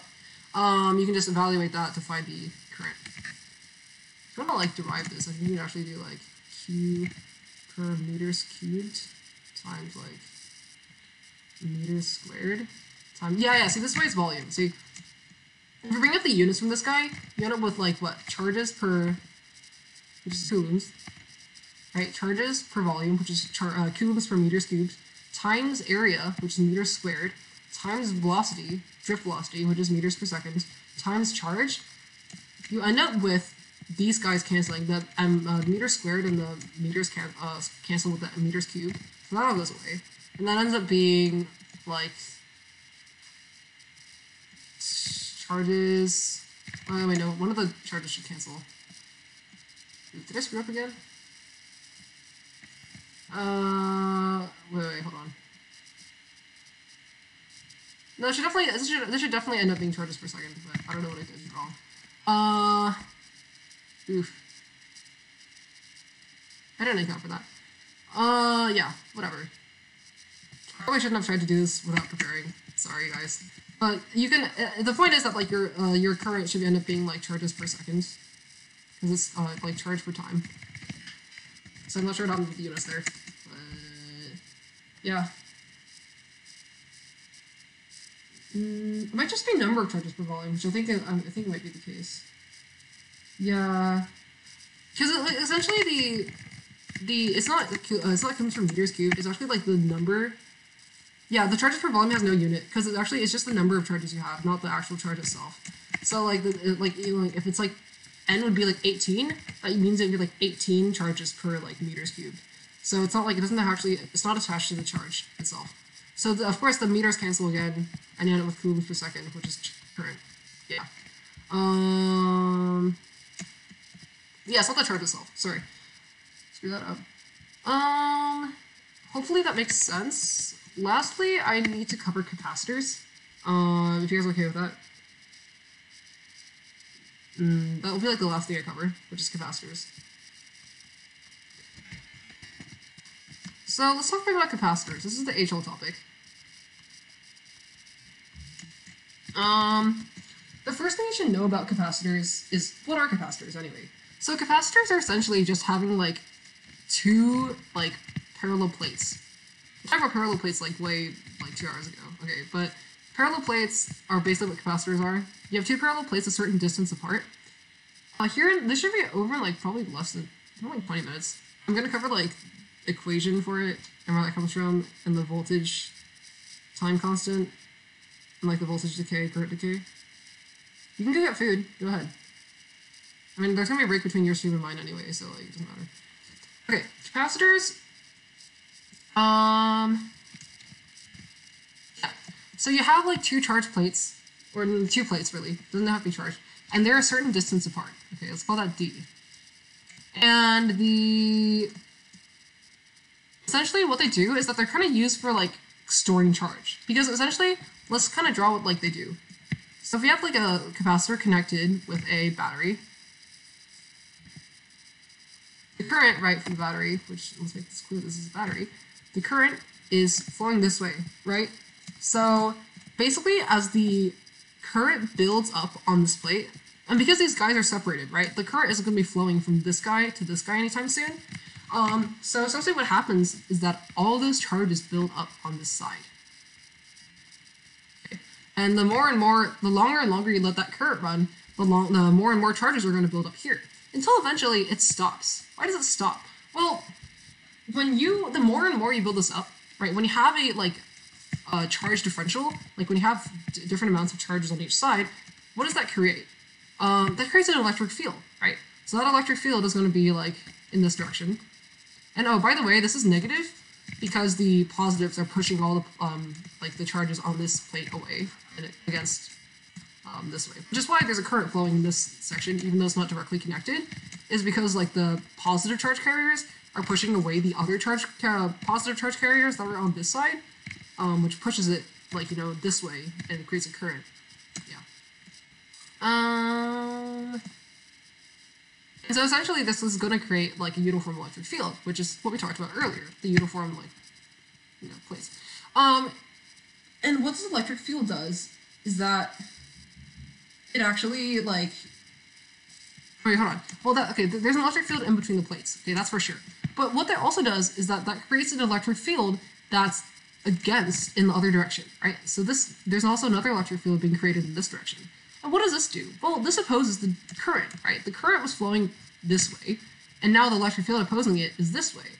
And so once that charge builds up, and the more and more charge you have, by the way, right, the greater that electric field is, and so the more and more charge this plate gets, the stronger that pushing back against the current goes.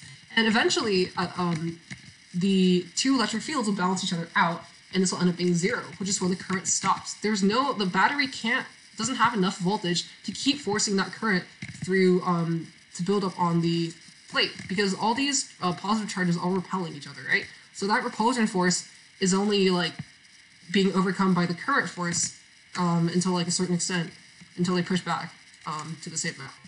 So yeah. That's why capacitors like can build up a certain amount of charge, and eventually like the current will stop. Let's talk about, let me look at the equations I need to cover here, by the way. I didn't prepare this one, so I should check the equations that I need to go through.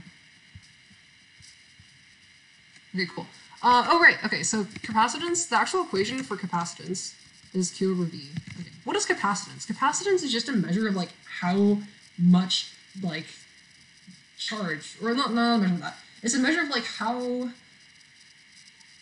like, oh, yeah, I guess it is. It's like kind of a measure of like how good it is at storing charge, okay, on the thing. So the capacitance is like measured as like the amount of charges you have on the plates over like the voltage of like the battery, and essentially that gives you like some value, like C, and that's like the capacitance. Yeah, and then like the other one, which is like C equals, if you want to find the actual capacitance of like a capacitor, that C equals epsilon. A over D, I believe, right? Yeah. Okay, what this means is that, well, first of all, like, ignore the epsilon for now. The A just means, like, the area, okay? That is, like, the area of the plates. The capacitance should depend on two things if you think about it. It should depend on the area, like the cross-sectional area of the plate. Because the more, like the bigger the plate, the more charge you can store, right? The bigger the plate, like the more charges can fit on this one thing, right? And again, like the smaller the plate, the less charges you can fit on it. Because when you have a smaller plate, the charges will repel more because they're forced to be closer together sooner. And so, the greater the area, the more spread out the charges can be, and they'll be happier to like be able to accommodate more charge, and so the current will run for longer and stuff like that. So you can see like how increasing the like area can like increase the capacitance and stuff like that. So what about the distance between the plates? Well,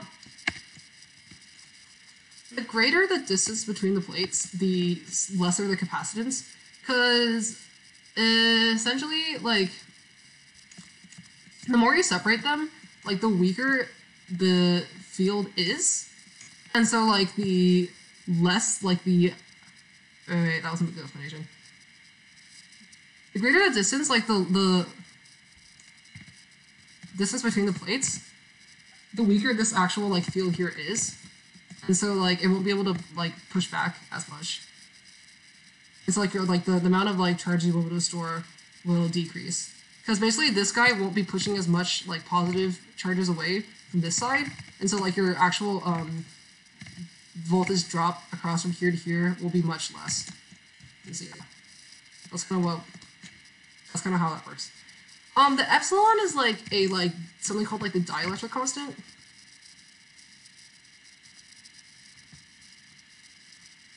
And what a dielectric is like, it's like some material that you kind of slit between the plates of the capacitor. So if you have some capacitor like this, and like you put some objects, let's say, like, I don't know, like that. Okay, like you have some object that you stick between the plates of the capacitor, as opposed to just like a normal capacitor that doesn't have anything between the plates. A dielectric is kind of used to increase the capacitance of the capacitor. And you can kind of see that, right? When you increase your dielectric, when you have like some, the bigger your dielectric constant, the higher capacitance can be, right? The more charge you can store. And that's because the dielectric is essentially some like not conductive material, it's an insulating material.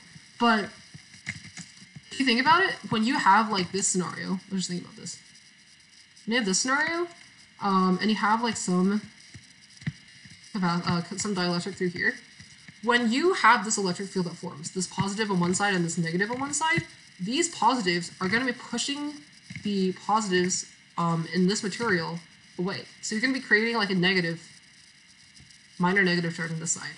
And of course, the negatives on this side will be attracting some of those positive charges. And even though this is an insulator, the charges aren't like set in stone. Like they can move a little bit, just not a lot. And so this is what so your capacitor will become what's called polarized, or your dielectric will become what's called polarized. It's not, the charges aren't free to move, but the electric field is kind of pushing these charges a bit. Yeah. If it was conductive, it wouldn't work, because then like the current would just move straight through, right, from one side of the wire to the other, which would defeat the point of a capacitor, which is to hold those charges but not let them pass through. So that's the point of a dielectric. And how it works is that if you have this positive now and this negative now, well, that creates another electric field, which opposes, okay? Well, if it opposes, that means that this electric field right here, like our original, like, green one, yellow one, is now weaker, okay? So this pink one right here, this electric field that you make, is now opposing the electric field that's created by the capacitor. And so essentially, what's going to happen is that, like, it kind of, like, weakens that electric field, which means that you are no longer repelling, like, the charges from the current as much, meaning that you now can fit more charges on the plate, because now the current isn't being overpowered by the electric field from the capacitor as soon, like, as fast. So that's kind of, like, the point of dielectric, is to provide, like, an additional electric field that opposes and weakens the capacitor's electric field, so that you can fit more charges. Yeah, so that the current isn't overpowered as fast. Hopefully that makes sense. What's the second part about capacitors? Oh, right, okay. If you have capacitors in series and parallel, this is like kind of like the anatomy of capacitor, by the way. And by the way, the dielectric constant is also, again, one of those constants that just depends on the material, in the same way you had resistivity, or, you know, like specific heat capacity. Those things all depend on the material that you're working with, and so you'll be given that, probably, or you'll be asked to solve for it. If you have capacitors that are in series or parallel, okay, let's say if I have some capacitor here that's in series with another capacitor, it works the opposite way as it does with a resistor. Okay, the capacitance equation is actually going to be like 1 over 1 over C plus 1 over 1 over C2. Just go on and on and on. And if you have them in series, parallel, you're going to have something like this, right, where you have C1 plus C2. So it's like pretty much the opposite of what you'd expect, like with resistance. So, and also this is given in your data packet, so you don't need to worry about memorizing this. Yeah, and so this is kind of what you use to find like the total capacitance, essentially, of a like circuit if you have multiple capacitors. So that's C total, and that's C total. What else? Oh yeah, energy stored in capacitors. So, like I talked about before, once it gets to a certain point, right, the current stops flowing, and a certain amount of charge has built up on both sides of the capacitor. So like that. Oops. So, like we said, right, when you have an electric field difference, if you have a, sorry, not electric field, if you have a potential difference across this, that means you have a voltage difference, right? The same thing. You have a voltage across here from A to B. So your voltage, if you have a voltage drop, right, that means you have some amount of energy that's stored here, right? So it's like kind of acts like a battery, right? You have a voltage. So the way you calculate that is just like right there. It's just like E equals 1/2 CV squared. So the energy stored in a capacitor is going to be 1/2 CV squared. So that depends on the capacitance because that determines the amount of charges that you can have, right? And the strength of the electric field, and thus the voltage. And also, like, you know, the voltage itself, which is should be kind of obvious, right? The greater the voltage you have, the more energy you can store. Yeah. Next part I want to talk about is how capacitors kind of behave in circuits. So let's talk about RC circuits. RC just means it stands for like resistance capacitance. So like this is resistor, capacitor, oops. Okay. Capacitor. So the way this works is, let me stop saying that. Generally I will talk about like these graphs, okay? So if you just like have a switch here, let's say like it's open. You want to talk about the graph that this guy generates? Like let's say we are measuring like the voltage, okay, across like a capacitor. Okay. How's this gonna work? Well, if you close the switch, let's say T is the amount of is like the time after you immediately close the switch. If we close the switch, right, current is immediately going to start flowing, and it's going to flow into the capacitor, which means that it's going to start building up a voltage, right? Initially, when there's no current, there's no voltage across this capacitor, right? The charges are evenly distributed, right? You have equal amounts of positives and negatives on both sides, so there's no electric field, there's no voltage. But the moment you close that switch, the current will start flowing, which means the charges will start building up, which means that you will now have a voltage that keeps growing as it charges. And that's the important part to remember. The voltage across the capacitor is changing as you let that current run. Okay, and the more it runs, the more it will, the greater it will be. Okay, and since this is not like you might be wondering, wait, hold on, but that doesn't. Then how does Kirchhoff's loop rule work here? Well, it doesn't because like it's not like the it's not a closed circuit, right? You have like a gap between here, so it's not a closed circuit. If it was a closed circuit, then it would have to apply, but it's not, so it doesn't. So the way the voltage trend will look like is kind of something like this. Okay, it will start off immediately, right, like at 0, which makes sense, and then it will gradually build up and up and up and up. Okay, And this is like it actually plateaus at the voltage of the when it matches the voltage of the battery. Okay. And that's because like when it finally creates like the amount of voltage of when it has like the same amount of voltage as the battery, that's when it can exactly counteract the current that's coming from this guy. Because then like the current from this guy is equally as strong, right? So that's when they counteract. So it will like gradually increase, but then like it'll plateau at the voltage of the battery. What about the current? Okay, well the current also kind of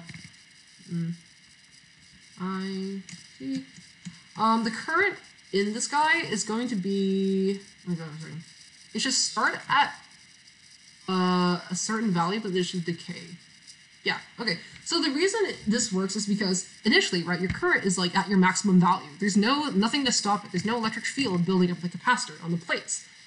And so your current is just going to be like an open wire. Okay, your capacitor acts like an open wire when like the moment you close the switch, when there's no electric field built up between the plates.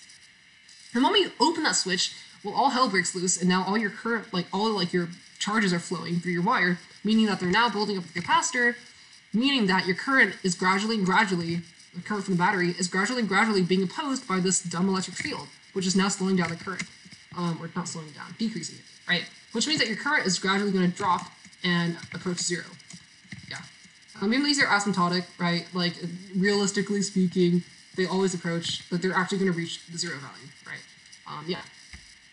So now you want to kind of think about what, by the way, this is when the capacitor is charging. Okay, that's what the graphs look like. Okay. What about when it's discharging? Well, let's say now we kind of like yeet that battery out of here. Okay, bye. And then we like keep this like charged capacitor. Well, when the capacitor is charged to its like full potential, and let's say we like this, like we take this guy away. Let's say it's like currently fully charged, which means it has the voltage of the battery, and then we attach it to some like, I don't know, like a light bulb or a resistor or some crap like that. So what's gonna happen is that if you just like let's say we have another switch so we can control when it discharges. When we leave the circuit open like this, right, nothing's flowing, there's no closed circuit, so none of the charge is going to have any motivation to move from this side to the other. It also can't, because it's open. Let's move this down. Let's talk about what happens when it discharges. Okay.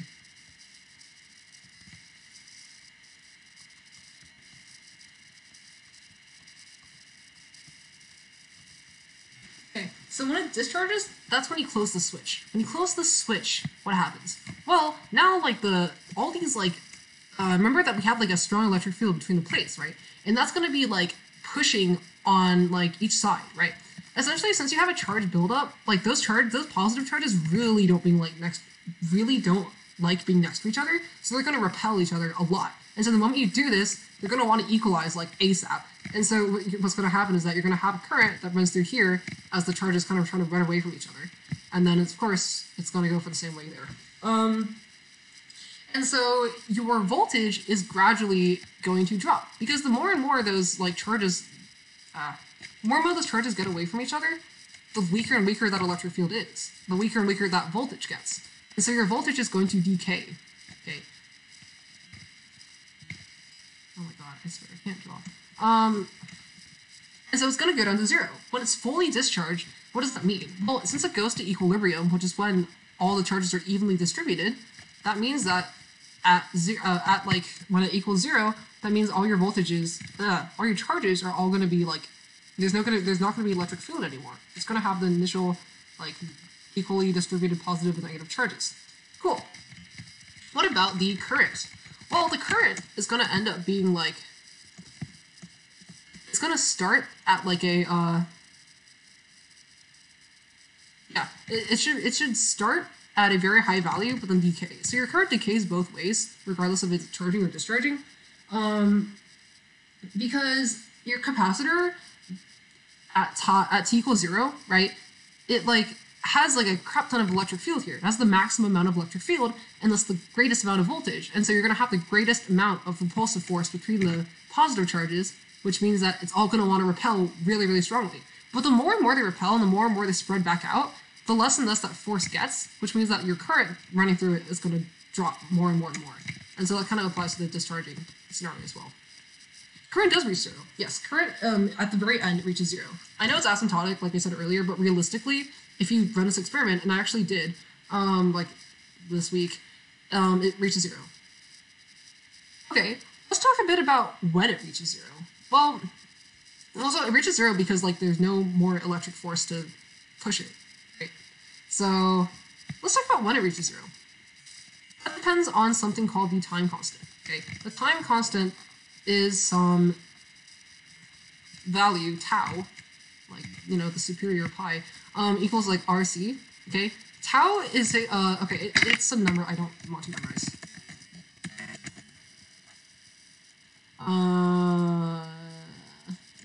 Okay, so like it's like 60. It's like 63.21, I think. Oh my god. Percentage. Oh, 63. Yeah, it is 63. Okay, so it's like 60. Let me write this down so I don't forget it. 63.2. Yeah, okay, 63.2%.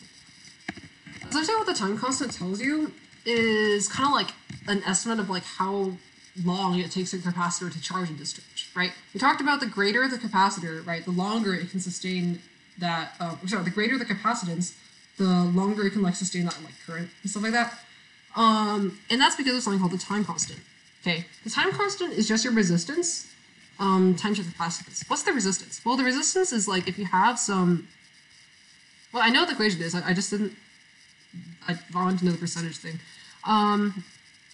It's RC because you typically have like a resistor that's attached to it as well, like that. So the R is just like the resistor of the thing that's in the way in the circuit, and then the C, of course, is the capacitance of the capacitor in the circuit. And what tau tells you is that it's the amount of time it takes for your capacitor to charge or discharge to like, okay, fine, let's talk about discharging. It's like the amount of time that it takes for it to discharge to 63.2% of its original amount of, let's say, current, okay? Current or voltage, doesn't matter, okay? Talk about the graph looking like this. Right, so it's the amount of, so like, let's say like at this time, it's at 63.2%. That's not what 63 looks like. Let's say at this time, okay? Because our max current was this value right here, right? So, oh, by the way, this does intersect. This is a this is like a exponential thing. So it does actually intersect with the graph. It has a y-intercept, and that y-intercept is like your maximum current. Right? It doesn't make sense to talk about negative time, so we don't extend it past that graph. So let's say this is like 63.2% of your original max current, I max. Okay. That is the amount of time it takes to get to that point right here is tau. Okay, that's like the time constant. And likewise, it's kind of what the amount of time it takes to charge to that 63.2%. So like if we talk about the charge that's on the capacitor itself, so that's Q and this is T. Like that, it's gonna be when it gets to 63%, which is, you'll note, is in like the same spot, right? That's when it, the amount of time it takes to charge to 63.2% of its total max charge, which is right here. Right, this volume right here is Q max. Yeah. Yeah. Everything on time constant? Yeah, it should be. So this is how you calculate it. And basically it depends on resistance as well, because the greater the resistance, right, the slower the current, well, not the slower, but the like your current will be. And so it's going to take longer and longer for that capacitor to charge up to full. And also depends on the capacitance, because the greater the capacitance, like the capacity to store the charge, the more charges you can fit, and so the longer it's going to be able to be charging or discharging or whatever. Yeah.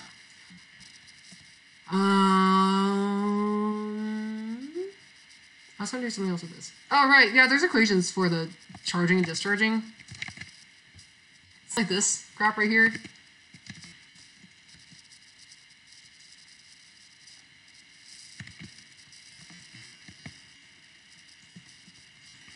So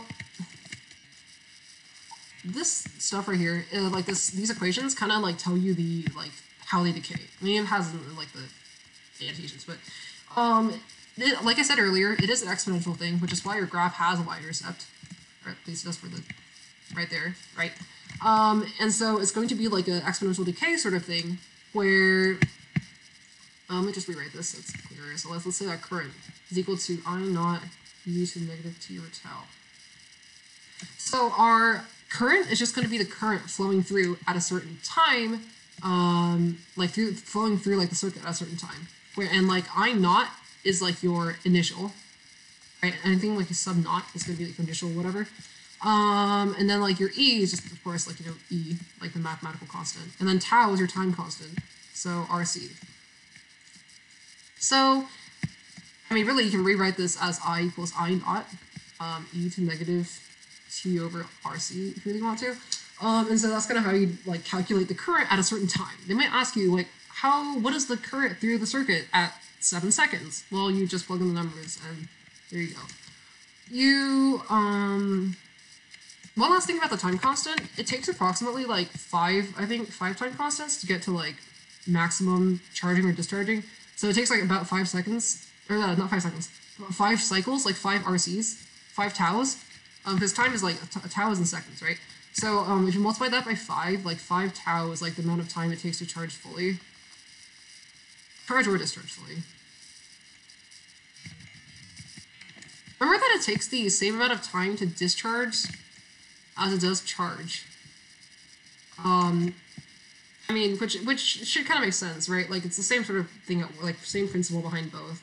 So it takes the same amount of time to charge and discharge fully, and so your time constant applies regardless of whether or not, because your time constant only is depending on your resistor and your capacitor, so it's going to be the same for both. Yeah. I think that's everything for, not just for capacitance, but also for, like, in general. Did I miss anything? Do you guys want me to cover anything else?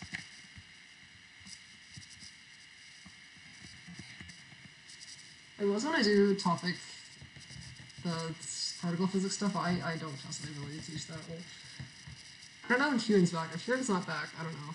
Is he still there?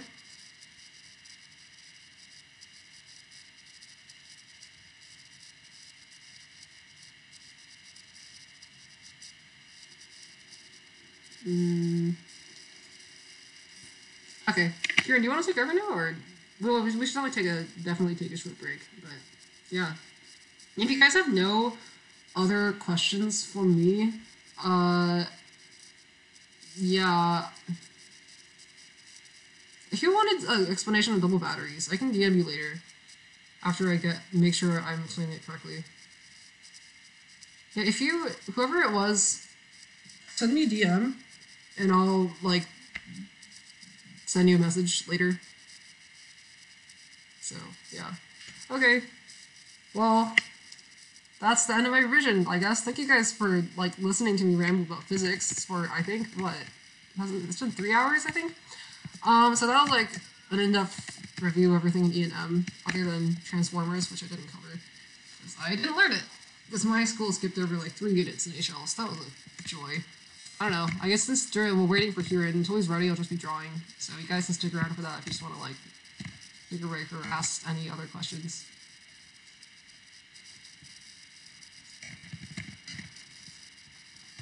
Draw like IB being IB.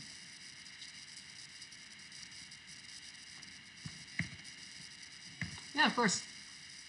Yeah, sorry I didn't like, kind of like made some mistakes in general, but you know, it's not, it will be uploaded. I hope. I set the setting to like record, but if YouTube screwed up, that's not my problem. I see it, look at the, should be, see stream option, might make archive unlisted for complete, so I'm assuming that it will be archived. So I'll be able to get that.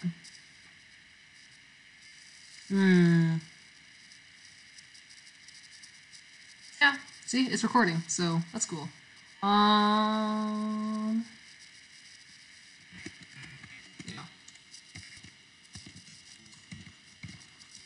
Actually, if you just want me to make like a separate video on double battery, I can definitely do that by like tomorrow. Actually, I can probably do it today. I just won't be live streaming it because I don't know it now. Shit, I don't actually know what the IP logo looks like.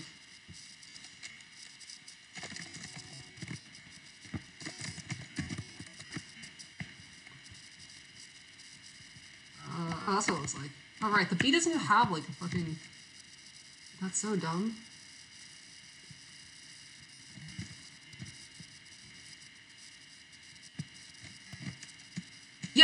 Yeah. If you, aren't you the person who wanted me to explain double battery? If you want me to do that, send me a DM. I will do it. Okay, yeah. Hold on. I'll draw a very buff IB. It'll be cool. You guys probably hear from the Discord, right? Cool, we get to listen to me ramble for like the next few minutes until hearing gets set up.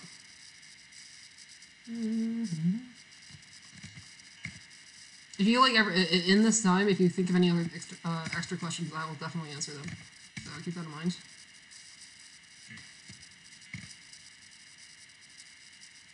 Also, yes, I draw outside of IB, which didn't know you can have like life outside of IB. Well, you can kind of.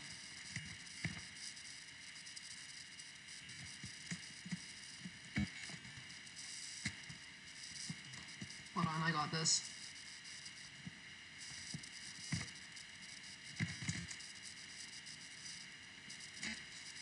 How do you physics? Good question. Well, it only took me 3 years and I still fucked up, as you saw today.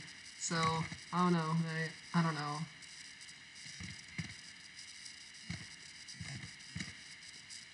Man, I'm not gonna be able to, like, never stop thinking about how I screwed up through revision. Oh well. I mean, I guess... What's what? That's that, I guess. No. I wish I had prepared more. I actually, fun fact, I pretty much did plan this revision in one day. I went to school on, like, Thursday. Like, we had, like, these big, like, huge whiteboards at school in each, in the hallway. And so, I basically... Time management. Oh, shut up. Essentially, I went to school at, like, 6. Or, not at 6, at 7. Our school starts at, like, 7:45 or 7:50. And then, like, so... I went to school at like 7, I got there at 7, and I like just filled up an entire whiteboard with revision notes. And I didn't finish in the morning, so I stayed after school until I think 4 something to do it. And yeah, that was real fun.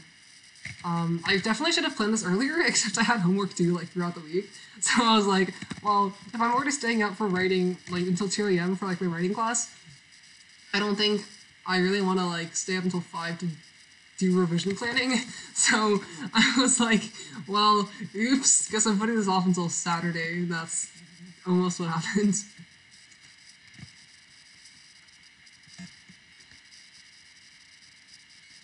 So that was fun. Actually, I can show you guys what the whiteboard looked like. I think I posted a picture, but yeah, Kieran, just let me know when you're ready. I'm just screwing around until then.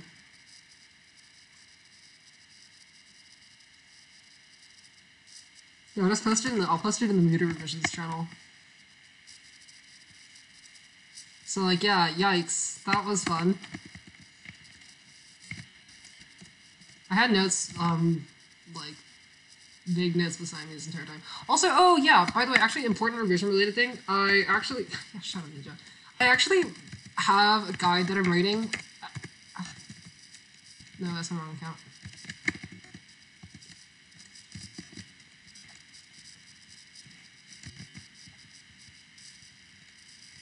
Okay, so I actually wrote an entire thing here, except I never got around to finishing it because I started this on Friday. Keep in mind. So I actually, it's kind of impossible to finish this entire goddamn thing in one day.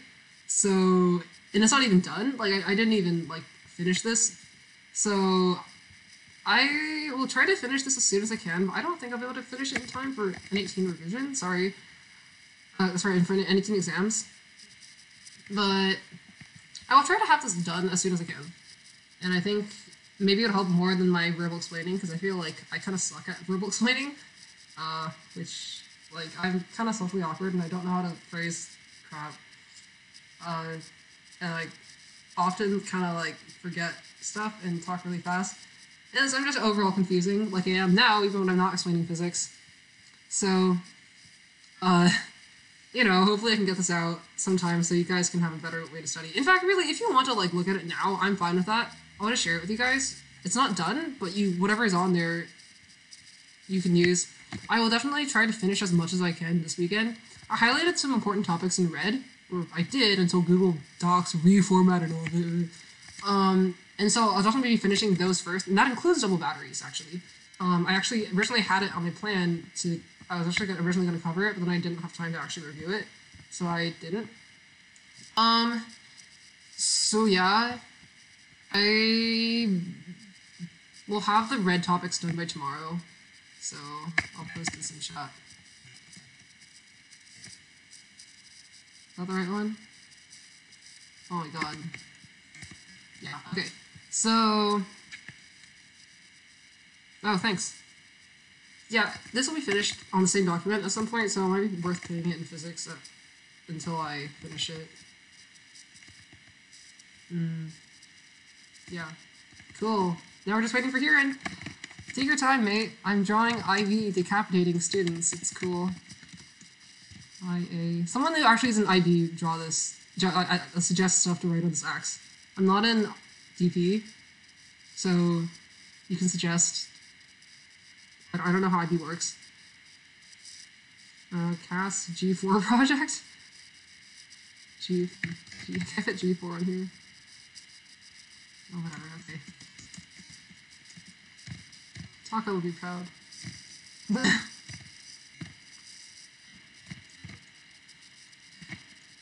This is some like very ripped. I don't. Will my channel get flagged for drawing this? I'm scared that my channel will get flagged for drawing this. Oh my god. Okay, 19 out of 45. I'm sorry, Ninja. I'm saving to write pants on this just so I can like show this to Pants and he'll be like, "What are you doing, Prox?"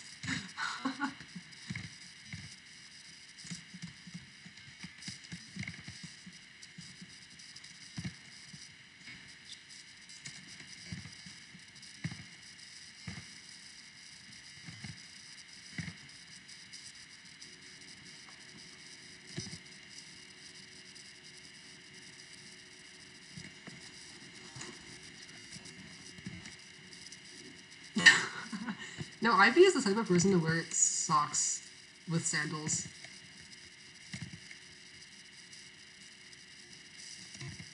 How do I draw this?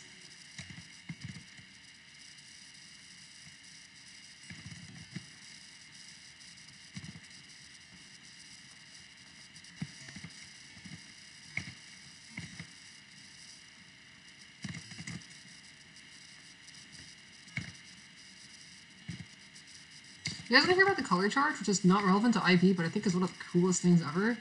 Or not color charge, but like the color oscillation between quarks. See, I actually kind of did want to lecture on particle physics, but I just didn't know enough about, I didn't remember enough about mass defect to actually pull it off, so I was like, nah.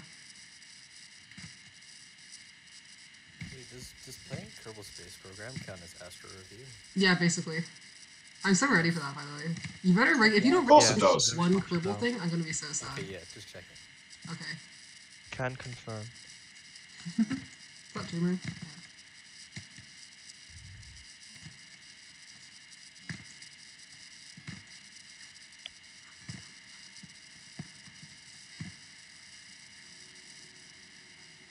This is some BDSM shit, mate. You want me to draw a fucking Kerbal? That's gonna be horrible. Do it.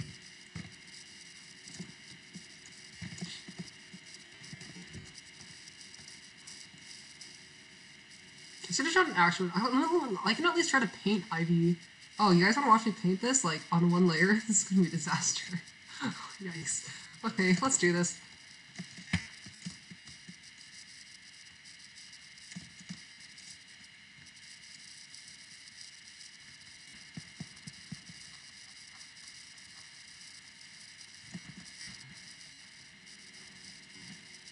Where's the credit card? What? Oh, oof. Ivy Char. Oh my god. Do you guys remember Ivy Kun? I actually drew Ivy Kun a while back. The memes. I don't remember where I put it in my files. I was just trying to see. I beacon. Oh, well, maybe it isn't. Maybe it is. I don't know. He's telling me. I be bought though. Badly, kind of. Are you ready? Okay, cool. Well, Huron's ready, so I don't get to finish the IV thing, but I'll paint it and just post it later. All right, cool. Thanks for coming to my stream, guys. For Risen. If you have any questions, always feel free to ping me. So yeah, I'll leave it to Huron now. Have fun, mate. Good luck.